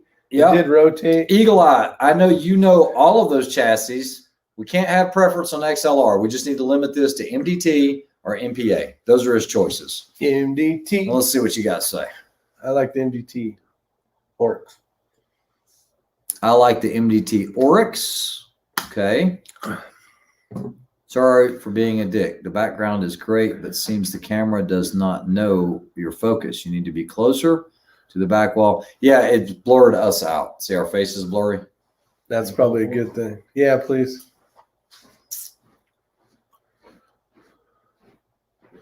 Oh, no, you're not. We don't take it personally, Otter. We appreciate the feedback. Appreciate the feedback. MPA, but MDT suits well for budget. Okay, so there's one from Eagle Eye. MPA is his choice, but the MDT suits well for the budget. Less expensive. Was Ramsey in here tonight? Because I really like to I hear saw him earlier. I don't know if he's still there. him. Okay. Yeah, I think it's good. Rugged sent me an email that Fixed barrel spacers are back in stock. Nice. What up, Crazy Scotsman? Okay, I'll give you my take on it because I've shot and played with both of them. The MPA, in my opinion, Masterpiece Arms is very similar to the XLR chassis in that it's this real heavy duty machined billet aluminum chassis. Okay. It's got really nice radiused corners. There's really no sharp edges on it. It's just the fit and finish when you hold it. When you hold an MDT, or excuse me, when you hold an XLR or an MPA, it's just quality. You know it. The MDT is quality as well, but there's a lot of sharp edges on that thing that I don't prefer, especially at the end of the forearm. I don't like all the grabby things, which has been one of your complaints on the backside. That's my. It's just, you know, it's machined billet aluminum as well, but you know, have you ever done it where you've taken the handguard and flexed it? No, but you've told me about that. Yeah, there's more flex in it. They're all great chassis, but my preference in this order for a chassis, if I was going machined aluminum chassis, and guys, I was shooting aluminum chassis from McCree's way back in the day when nobody was shooting this stuff. I mean, this was when Cadex was first just coming onto the scene. But it would be an XLR first and foremost. Then I would go Masterpiece, and then I would go MDT if I were choosing between the three. Have I looked at the Italian-made PRS rifle yet? Have not. Yeah, the plural of chassis is chassis. Chassis. Chassis. MPR XLR if you want budget by the KRG. Yeah. The new XRS chassis seems better built than the KRGs at the same price. I will tell you, XLR makes a chassis for a rimfire called the Element. It's magnesium. It's really lightweight. And it came to me as good information that it's probably too lightweight for what we do because we're always trying to add the weight for stability and balance and everything else. And that's why I put a full-on NV Pro on the 22. Yeah. And another one. Oh, the Vectrix Venus. Yeah. No, I haven't seen it. I can probably get my hands on one. I know some people, like I said, at Beretta.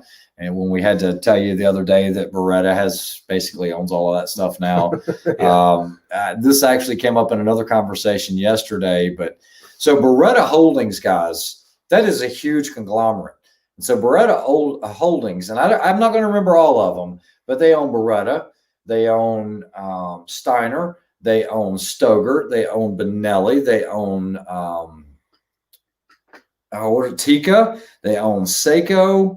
All of that is under the Beretta umbrella, and Beretta is tied in with Vectrix, and I think they've acquired them. So, you know, whether or not how much pull they have in it, because what I was told, and I'm not going to mention any names, but someone really, really well connected into that is, you know, Beretta Holdings also owns Burris. So you got an optics company, Burris, and optics company, Steiner, that are within the same group, but they don't commingle. They don't talk to each other.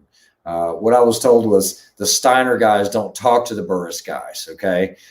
There's no sharing of information there. And it was actually, on a competition. What I actually heard was that's the redheaded stepchild. Steiners?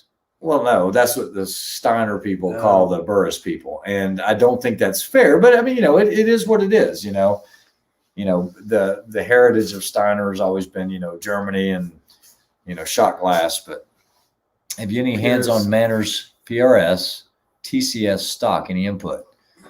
No, the Manners that I've used a lot, I've actually used two different Manners stocks, was the GAT.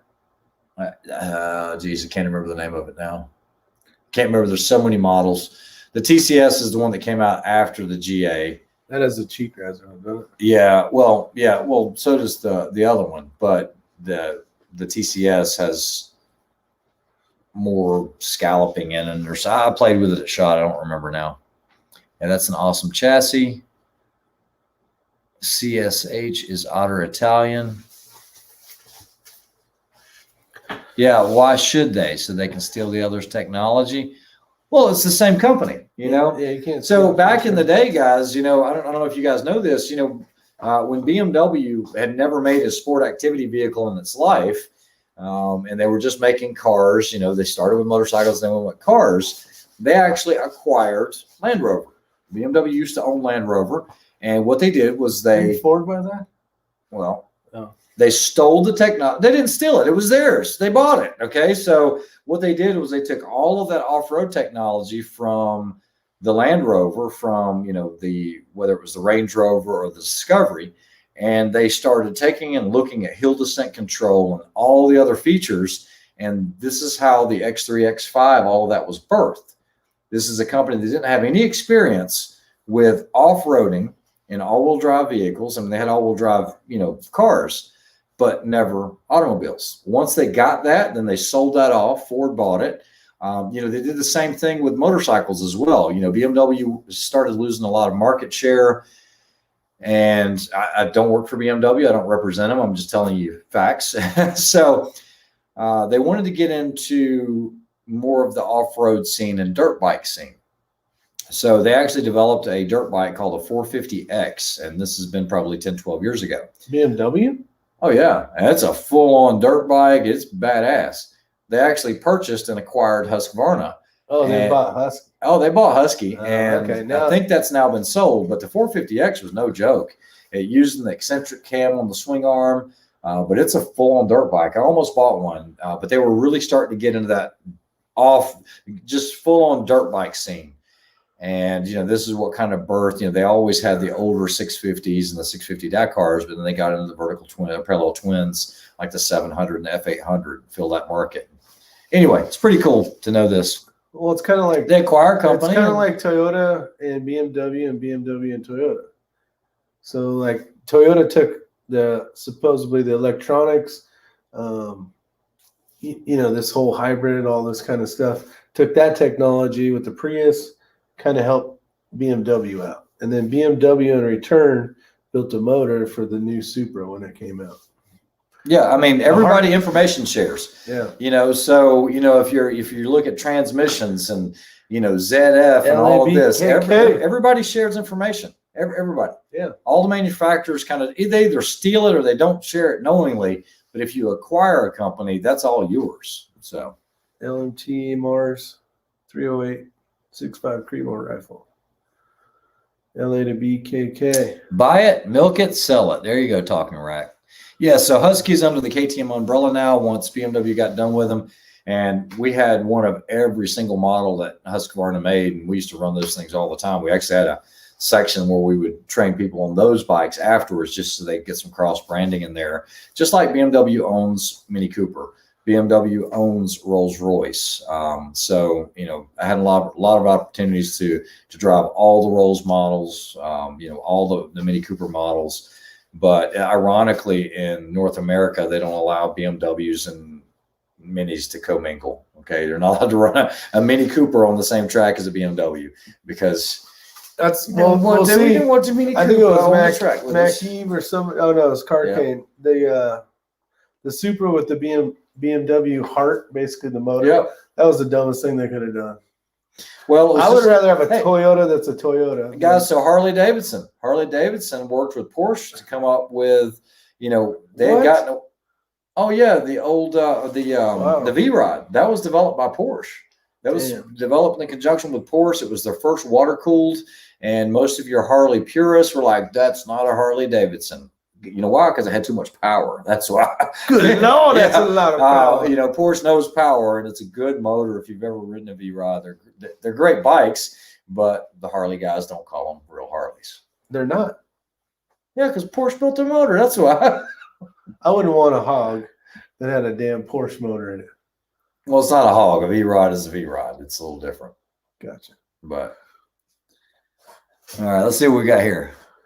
There's Elster out there. Yes, Mr. Todd Mr. Elster's Elster. Rifles and Reloading.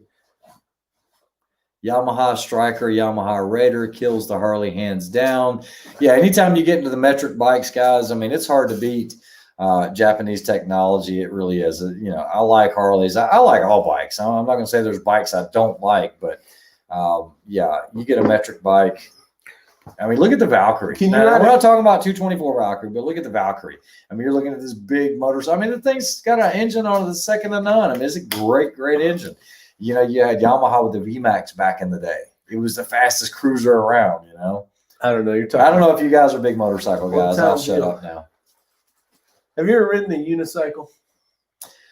I have tried multiple times Because to you're ride pretty, a unicycle. you're pretty talented at a lot of things. I just was wondering since. And I got to where I could kind of do this in this area where we're at, but to actually just ride it down, no, I couldn't do that. I ended up jumping off the thing. I'm not. I bought one year for Christmas for like the family to try. Yeah. Did it ever get ridden? No. We tried like, I don't know, top 30 minutes and then Yeah, no, a buddy Throw of that mine thing had in the one, garage. and we tried it and tried it and tried it, and it got to the point where we just ride it just a little bit, and I was like, you know what, this isn't me. There's nothing appealing about a unicycle. You can't look suave on a unicycle. You can't pull that No, off. you can't pull it off. Talking Rock says, "Oh yes, been riding since 1970." Ever thought There's a about video getting Ray on a unicycle. No, I'm not on a unicycle. Hey, that'd be a good video. oh, R squared video.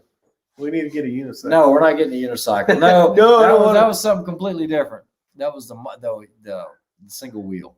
I'm not a Harley hater, just love my striker, love the Raider, fast, smooth, never glitch. There you go. VMAX, a badass bike. Yeah, we got some riders in here. The Yamaha Star, Stratoliner, love mine. Would walk any Harley out there. Ray, ever thought about getting a Tesla car? As a matter of fact, Todd Elfster, we did. My wife's last purchase, we came this close to getting her a Tesla, and I'm not saying it's going to be out of the picture. For what she does and where she works, I think it would be perfect. And I'm not going to lie to you, you know, when we had the little chats back in the day with Val and all that, I really like the Tesla truck. You get 500 miles, the kind of torque and everything else. Look, let's get over the aesthetics. Let's talk about what you get out of it. And I've had a chance to drive a lot of the electric God, vehicles. that thing's ugly as A hell. lot of electric vehicles, especially on the track, and they're impressive. It's instant power. Yeah. A Tesla will smoke you most of the time. I No matter think what the you have. Chevy, that new Chevy Hummer or whatever the hell it is. Yeah, the electric one. Electric one. I Yeah. would take that all day over that square. It's like $130,000. square box. I don't have to say I wouldn't have to pay for it. I just would take that one. Yeah. Dodge MCD Tomahawk motorcycle, tactical. Viper engine. Yeah, I think I actually have seen that. Let's see here. Some 20 years ago, used to play with cycles, 1100 Gixxer, stretch rear fork, 10 shot, sneaker bottle. Lucky to be alive. So Drew Bradley sounds like he did a lot of drag strip stuff. If he's running a stretch Gixxer, had a lot of track days, both straight track and circle track and road course. Yeah, the The torque. torque 0 to 60 on a Tesla is insane. You know, absolutely. Yeah, there's no substitute for electric power. It's instant torque. Nothing has to rev up. But yeah, I have a feeling my wife will probably end up getting one shortly. Do you Yeah. think the LMT Mars 6.5 would be okay to run in the Safari Steel match you guys did a month or two back? Oh yeah, absolutely. You could. You can run a gas gun 6.5 LA to BKK. That's a fun match. I'm hoping we can get a couple of guys together and really get in on that next I'm already year. excited. I want to And go. I'll sign up for it. Matter of fact, we could do. No, we don't want to do that one. You'd have to start doing some running if we're going to do the Burst Extreme. Ain't nobody got time for that. All right, so we'll do the Steel Safari. Maybe we'll do the individual. I want to It'll do be that fun. one too. That'd Yeah. be fun. Too bad it wasn't like the week after. Yeah. You know what I mean? So you wouldn't have to fly out there a couple times. Yeah, but a unicycle doesn't drop patties everywhere. Love my VMAX till somebody pulled out in front of me. You know, I'm actually going tomorrow. I've tried to convince him otherwise. A good friend of ours, he's been on the channel before, Bryson Shoots. You know, he's very young, guys. He's probably 19 now or getting ready to turn 19. Craven's by the mic. He has made the decision to buy a motorcycle, and I've had a lot of really, really close friends killed on motorcycles just because I've been around them so long. A lot of friends are paralyzed, and you know, I told Bryson, I said, "You really don't need a bike," and he said, "No, I'm getting one." I said, "Well, if there's no turning your back," I said, "then let's talk about your choices." So tomorrow I'm going with him to a BMW dealership because he found an F800 GS that he wants to purchase. And so I told him, I said I would check it out for him. It's a pre-owned bike, but I know that bike like no one's business. That's the one with bags and stuff? Or is that optional? Is It's that optional. like a ninja bike? No, it's not a ninja bike. It would be considered a dual sport adventure style bike. Okay. It does have enough power to be able to go on the interstate and not be in harm's way. He wants to ride with Jeremy. Yeah, probably so. Jeremy has an Africa Twin. So yeah, I don't know. I'm going to go with him tomorrow. I'm a little uncomfortable with it just because he's a newer rider with no experience. Hopefully I can give him some tips and tricks and see what happens. But I'm going to go with him tomorrow, and I think he's probably going to get this thing. I would assume. Talking Rock says I almost died. Yeah, Carcane, I would agree with you 100%. I do have an awry head. Basically, in life, you've got either one of two shaped heads. You either have an awry helmet head or you have a shoey helmet head. It's one of the two. The way my head is from an injury before, it's awry for me. Nothing fits as good as an awry. I've always run awry, and they're great helmets. That's what I actually run. What, awry? Yeah, my white one. Okay, nice. Let's see here. A no-go for the old Honda 1000 CBX 6-cylinder, coolest and by far the best sound. I want to get an adventure bike or an enduro. I'd only get an adventure bike or enduro. Davey J, I'd have to 100% agree with you. One of the things I did with BMW is I ran their adventure tours, 3-day formats. They'd basically come in, we give them training, and then I would take them out into North Carolina, Tennessee, Georgia, and we would do Forest Service roads and pavement, some of the best riding in the country without going out west. And I think you really limit yourself with just a street bike. I think adventure touring bikes, just down the road here, I mean, we have miles and miles and miles of Forest Service road, and it's really cool when you get an adventure touring if you know how to handle some of these larger bikes. So I like the enduros better. I have a Hayabusa Turbo on my dining room table as a centerpiece. It's so cute. Hell, I hear you, Drew. Yeah, I actually owned a Hayabusa, and they're fun bikes. They were fast. It was a rider's class, Talking Rock says. Yeah, I actually told him, Talking Rock, that he needs to just go ahead and do the MSF, just do the basic course. They have a couple colleges around here that run them on the weekends. Get that out of the way, and then I would start working with them. I think it's the best way for someone in this state. If you take that, then it gets you exempt from having to do the rider's course for Department of Motor Vehicles. So yeah, that'll be good. And then from there, I can work with them and really get his skills up. I used to teach motor officer skills courses. They're really, really tight, crazy, stupid stuff that there's no practical application for doing the police rodeo stuff. But I used to teach that, and I can do that stuff like nobody's business. But that's really more for slow speed skills for officers within congested environments. Now, is Bryson a dirt bike guy? No, I don't think Bryson has much experience. So he's going to have he's double trouble. And he's on a bike that honestly, an 800 is not. It's not a good bike to start on, in my opinion. I mean, because he's going to drop it quite a bit. This is not a cruiser. They're very tall bikes, but Bryson's tall. But I think it's a good choice for him. It's not a crotch rocket. It's very versatile, which is cool. If you drive an enduro, you don't have to ride on the road. Well, that's true, but there are times you need to. And that's the cool thing about an enduro, though, because like when I used to do a lot of motocrossy style dirtback riding back in the day, you had to throw in your truck, then go screw off, have fun, then throw it back in the truck. Yeah, so LABKK, it's a good point. Emergency braking on a bike, initiating at highway speed is a critical skill. And it absolutely is. I used to teach this, and we did it at real world speeds. We didn't do any type of MSF stuff. I've never taught MSF. We would start at 50 miles an hour with emergency braking and going up to about 70 or so. So this is where things change, because a lot of motorcycles now have anti-lock brakes. And so the whole process is completely different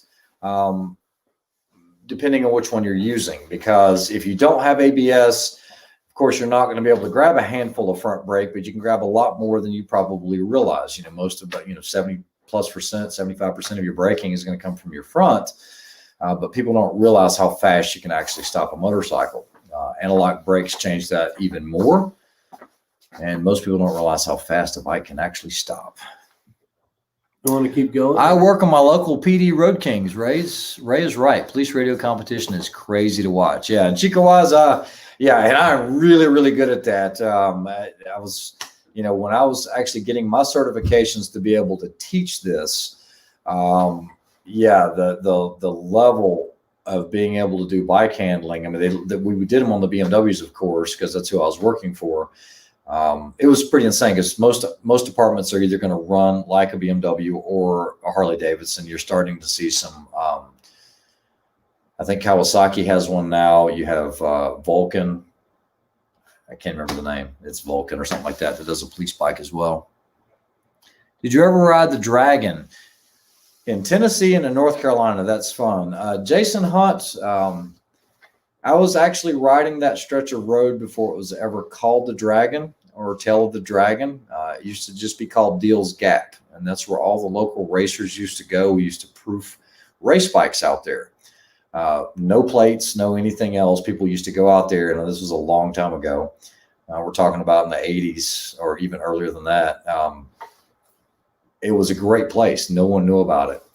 And then I think an article came out when Eric Buell they did an article on it was one of the Buells, and then they talked about this destination. It was like 318 curves and 11 miles, and it was a great road. But believe it or not, in North Carolina, there are better roads than the Gap or the Dragon. But yes, part of the tour that I used to ran through there, and a lot of people don't know, there is midways through the Tail of the Dragon, there is a gravel road that cuts over into Cades Cove. And because we were on adventure bikes, what we do is we would go down, up, and then into Parsons Branch and go out into Cades Cove. And then we work our way up into Gatlinburg and into Tennessee and everything else. So pretty cool. I didn't realize you guys were such big motorcycle riders. I mean, it's a huge topic for me. It was going to be a big part of my channel, a lot of learning on it.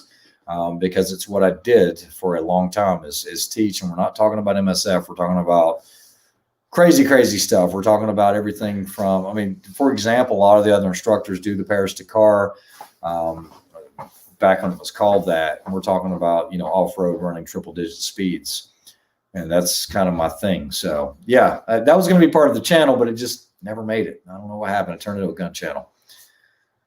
Let's see here. Ray is actually the real initial D. What's up, Drew Bradley? Let's see here. Twisting a grip for 50 years. Way to go, Talking Rock. Do the classes in Rick's basement. You know, JMDM, it's not my house. It's Rick's house. And yeah, it's what it is. Conservative Sniper, service and fix. US 129 ends, hold on, like 10 miles from my, what? Carcane, you're that close? If you drive Cades Cove from there, you pass right by me. Yeah, so Carcane, there's not much that way. I don't know. Basically, when I first started doing some stuff with BMW, we literally took 3 months, and we already knew the mountains of Western North Carolina, Tennessee, and Georgia. Without a map. And so what we did was we started routing all of these things in our heads. So, you know, basically, I mean, like Joyce Kilmer going from there, going over, I mean, going into Tennessee, Cherry Hill Skyway, all of that, it's up here. I mean, all the Forest Service roads, all the back roads, because what we had to have was alternative routes. We'd have 15 people show up. And let's say if I'm lead instructor, we break up into 3 groups. We new to dirt, intermediate, and advanced. And what you don't want to do is put up a lot of advanced riders, especially when you go off-road, with guys that are new to dirt. So we would have, you know, I'd have this instructor with this 5 group or 3 maybe, and then the intermediate might be a bigger group. And what we would do is we didn't try to do a lot of lead follow. That's boring. I don't want to sit there and follow this motorcycle the whole time.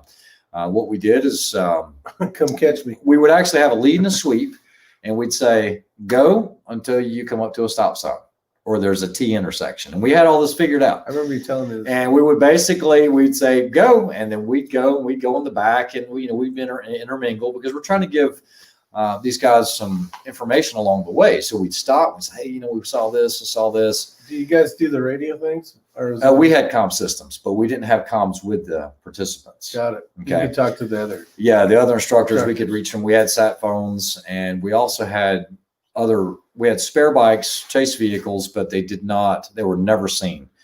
They carried all the luggage and all essential gear. If we had something like, a flat tire, well, rather than change the tire on the side of the road with 5 guys and kill their adventure touring trip, we called a sport vehicle that's there in 10 minutes because nobody ever saw it, but it was close. And we just off the trailer and new bike, and off we went. It was great times, great times. I'd never take that experience back. It was awesome. So I said, do the classes in Rick's basement. I said, this ain't my house. So MPA chassis are great. They have level integrated in the chassis. That is true. A lot of chassis have that. The XLRs have it and everything. The problem is I find it a little aggravating to take my focus from the scope to try to look down and look this close, because, as we get older guys, we need to hold things out further. Yeah. And I know the MPA level, the spirit level is somewhere in here. I'd rather have something further out. The LRA, I don't even have to look at it. I can just see the colors. So even if I have an integrated level, I'm going to run LRA. By the way, so I was going through my stuff at the other Uh-oh. house. Hold on. Otter has a dick request. Could you make your chairs and table? Oh, what he said. This is going to be good. About 3 to 4 yards closer to the back wall. His old eyes are hurting. I think it might be his camera, Otter. I don't know. But anyway, what you were going to say. Oh, so the LRA did come with the Picatinny also. Yes, because we took it off and converted it over. Yes. Yes. And what he's talking about, guys, is there's 3 different versions of the LRA I level. got it over here. You have the MV3, Mary Victor 3, which is what he has. And this is made for integration with a spur mount on a perch. But then you have the regular LRA, which has a Picatinny, but his has that as well. And then you have one with and without the spirit level. So those are the different models. But also the LRA Send It MV3 will have blue here. Man, he is really complaining about your camera. Well, Otter, we can't move any further this way because we're connected to power here. That's what you can't see are all the cables that are down here, so we can't get any closer to the wall. Actually, He's saying it's not focusing. Luckily, John Kreider. Hold on, we actually have another outlet right here. We'll try it. outlets everywhere. We'll try it. We're already. Let's do it. You know what, Otter? This is for you. This is for you, Otter. You pain in my ass.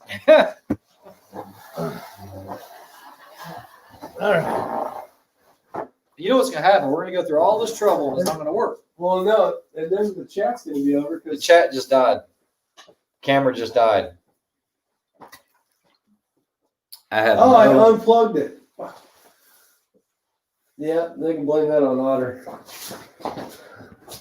Plug it back in or click the camera button to turn it back on. There we go. Okay, that's for you, Otter. Otter, you pain. All right, hold on. Oh, I got the camera. Is this camera? Yeah, it's that camera, I think, isn't it? Oh, you know what? No, that camera's not on. It's this camera. Yeah, I got to fix that. Hold on. No, it's that camera. So, Otter, I'm sure this picture is much better, but it's from his laptop, which I'm sure is better than that. Hold He's on. Logitech that he's got over No, there. watch how much better this camera is. Dick. Watch. Full view. Ba-bam. It's widescreen, yeah, but okay, well, We'll try it. it's fine. Either way, Let me get it right, Otter. you know, we're learning here. There is a learning curve. You got to wait till the studio's done, buddy. Now we can read the comments. So let's see here. How do I get rid of the screen? How'd I get all this on my... Lighting is good. Still a dick. Still a dick. Looks great. Zeus. He just wanted to look at your rifles closer. Yeah, you see how blurry it is now? See, that camera has a problem focusing. This camera on this laptop is better than that thing. Yeah, but look, this is what happens when you hit this camera. It's like too damn close. Bam! Okay, move the chair away. Then you can't read the comments. I can read the comments just fine. There you go. And now it's Hit the perfectly X. clear. Look at that. Isn't that better? It's that piece of junk Logitech. All right. Laptop, yes. He says, see? Laptop, yes. And plus, We get to stay nice and warm. Get the hell off me. All right, so LRA, this is the MV3. And so it does come with a Picatinny mount like that, but you can put it on a perch on an LRA. Like that. You can't see it over there, but No. anyway, you have to have this. Trial and error, good resolution. Much better. Getting thumbs up. All right. Tripod camera is terrible. See, that's the other thing too is, you know, he has that camera and you do have the wide angle, but what I've noticed, man, it's hard to beat these laptop computers. Same thing for the phones. I don't know if we have to spend big money to do it, but yeah, the Logitech doesn't work. Well, I've had that for years too, so Yeah. maybe there's a newer, better one. Yeah, maybe so. How is the studio looks more professional? Kreideman, keep it simple. That's right. That's right. Damn it, Kreideman. Yeah, so DW talks about the Tree of Shame. There's a great burger shop at the top of the Dragon. You all must see the Tree of Shame. The Tree of Shame was started a long time ago. I don't know if you guys realize this, but that Tree of Shame is actually cleaned up every couple of years. Otherwise, there would be no tree there. But basically, anybody that wrecks their motorcycle on the Dragon, which there are a lot of fatalities there. They have to leave their bike on the tree. What you do is you take a piece of your fairing or a piece of your motorcycle or motorcycle or your arm. and you sign it with a marker and you put it on the tree and it's screwed into the tree. Rifle paint brought to you by Skittles. See, that was the reason why I had it way back there. You didn't want them to see so it. they could shit talk my damn fat ass rifle. Hey, Sam. So a little bit of history about the Deals Cap. It used to be owned by an older gentleman, really, really old gentleman. And the rooms are very dilapidated. They were literally concrete. They were cinder block walls like this inside of the rooms. You can't see what I'm pointing to, but they're just white cinder block walls. Like that. They had essentially 2 cots in them, and you rented them for almost nothing. But what he would do on the weekends is he had, if you're at the DW when you're there, the hotel and all that's down there, that was the existing hotel, but there was no gift shop or anything. But as soon as you start to go up the hill, there's a hard left-hand turn as your first turn. If you went right, there's actually a little cabin back there, and we used to eat steaks. He would cook steaks for everybody, and he did that for years. And then this family came in and offered him a lot of money for the property and everything else. They bought it, and it completely changed. It was sold off again after that. But it's just turned into this big, huge motorcycle mecca now. But it didn't start off that way. We used to always camp out in Joyce Kilmer, or we'd go down to, Joyce I Kilmer. think it was Skytop. I think it was. We'd rent a house down there. But Yeah, Yeah, sounds great like stuff. a good time. Joyce Kilmer Memorial Forest is, I think, the oldest stand of old growth trees left in North Carolina. Joyce Kilmer was a poet and a writer, if you will, and you can go into that and read about some of the trees. There's a lot of writers out here. Yeah, lots. Yeah, you got Carl Sandburg, and you have Yeah. quite a few. Cal, what is the name of the pegboard? This is a Gallotech. Gallotech. If you call them, tell them Ray sent you. That's right. I don't get anything from it, but it might help.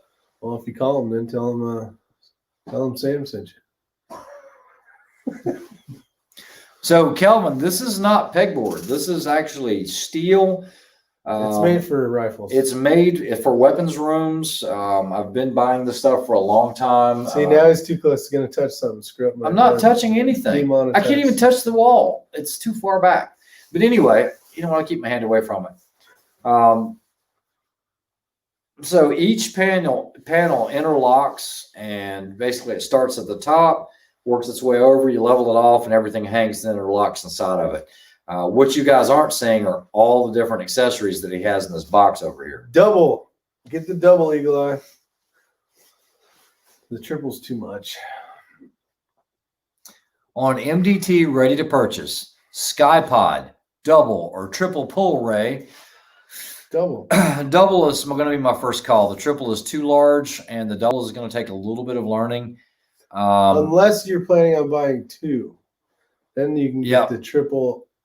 Yeah, the the single. MDT website crashed today. There were so many people that were trying to look at it. They couldn't get it to Wait, work. are they up? Are they available to Well, buy? it says the double and triple pull ray on MDT ready to purchase. Ooh. So, best offset red dot. So, Zeus, this is where I change it up. So, guys that have been listening, Someone asked about a Glock 34 best red dot. We talked about the SRO. We talked about the loophole, the Delta point. But on an AR, an offset red dot, I'm going to go with the Trijicon RMR. I want the what? How did you do that? What?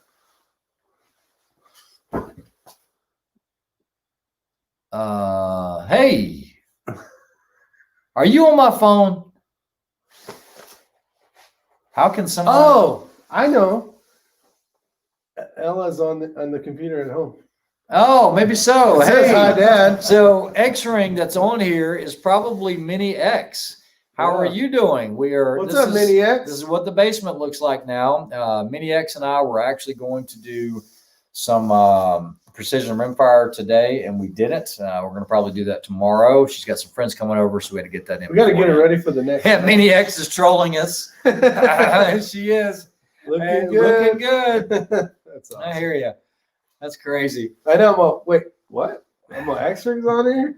And Sam was on his phone. I'm like, oh, he must be. Yeah, she's been off the channel for a little while, and you know she's got braces now, and you know the problem is Mini X is not, and she's not Mini X anymore. She's turning into a young woman, and yeah, so I'm hoping she embraces the shooting thing. We'll see. I'm not going to push her; it's her thing, and she's decent at it. So I do want her to make the next rimfire match. I want her do to be too. I ready, do too, yeah. and I want her to be talking smack to issue Kreiderman? 6 cover. Hopefully she does. I think we should do John Kreiderman versus Mini X. No, you can't do that because she's already. John's on here. Remember, he was like, "She's gonna beat me." He beat her. She beat him at the 3-gun match or the 2-gun match.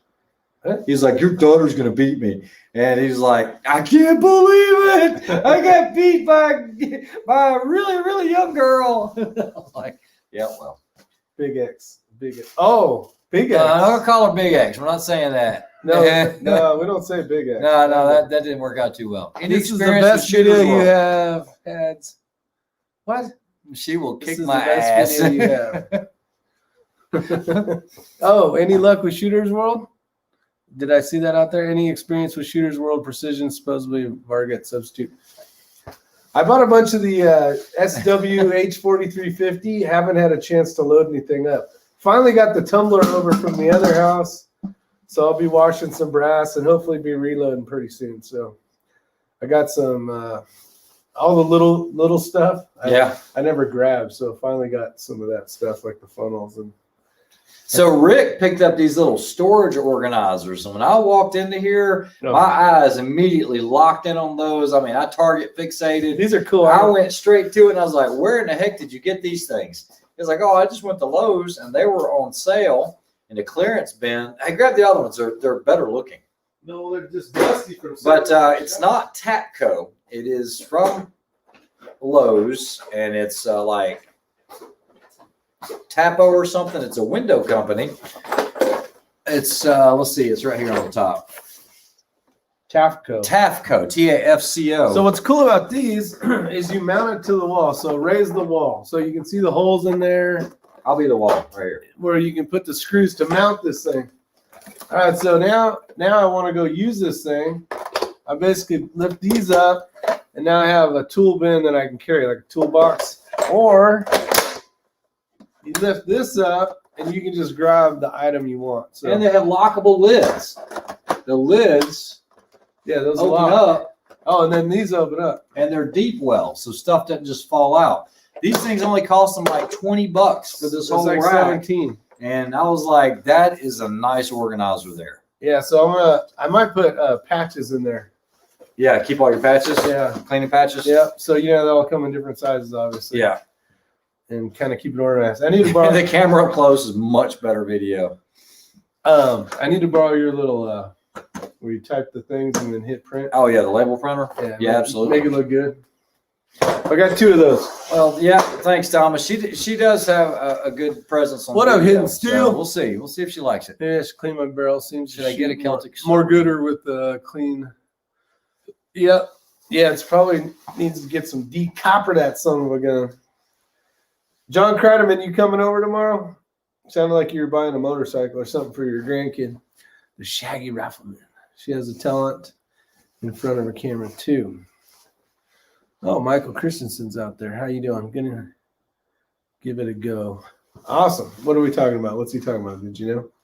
Is he gonna try some competition action? I don't know. I missed it. Should I get a Celtic sword? Oh, where'd that comment go? Yeah, he said, should I get a Celtic sword? He found a website that had like historical items or something. Oh, that was Abigail. That's good powder, very similar to Varget as far as velocity.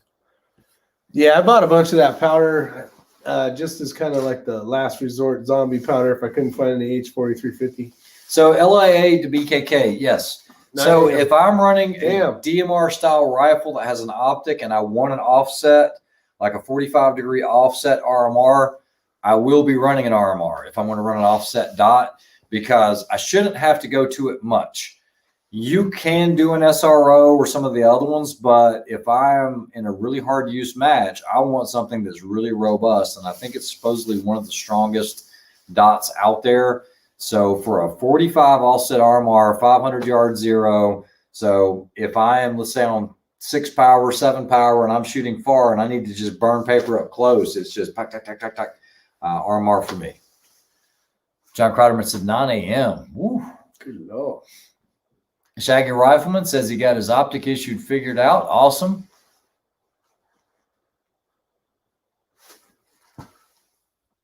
Ariska mount. Someone had asked about mounts. This one here has a JP scope mount, and that one is the spur mount. And then I have a Geisley super. What do they call it? A super precision or something? Super SSA or super precision. Yeah, so I use those ones. They work great. The loophole, I actually gave that to Rick when he bought this Vortex. He needed a cantilever mount. You know, those loophole mounts. They work. They're great for anything you're going to do. Yeah. They have a single screw on the top. Yeah, the Vortex, that cantilever mount's a good mount too. Someone was asking about. I can't remember who it was now. It was a while You know, I ago. like the Vortex precision rings as well. What I don't like is the way it squeaks when you torque them, because you do have a really high torque rating on those with torque screws, double torque screws. They're 50 It's something like inch scary pounds or so. sounding or what? Yeah, it's like, yeah. You're like, this is not gonna. Yeah, the end Arasaka well. mount for the RMR, awesome. I run the Trigicon offset RMR that you can just unscrew with your finger, push the button, and remove it off the pick rail. Makes it nice. Net Flooded R says, "What's up, Ricky?" What's going on? Yeah, be careful. Online swords are crap. I see some of the stuff going up in the top. And let's see here.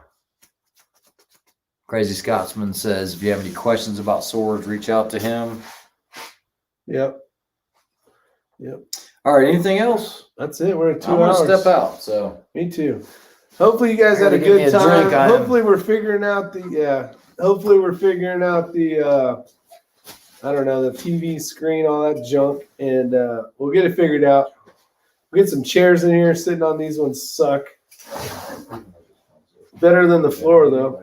So you guys have a great night. Stay safe and happy Thanksgiving. Take care. Bye for now. Yeah, we want to use that. Hit the thumbs up on your way out, please. That is horrible.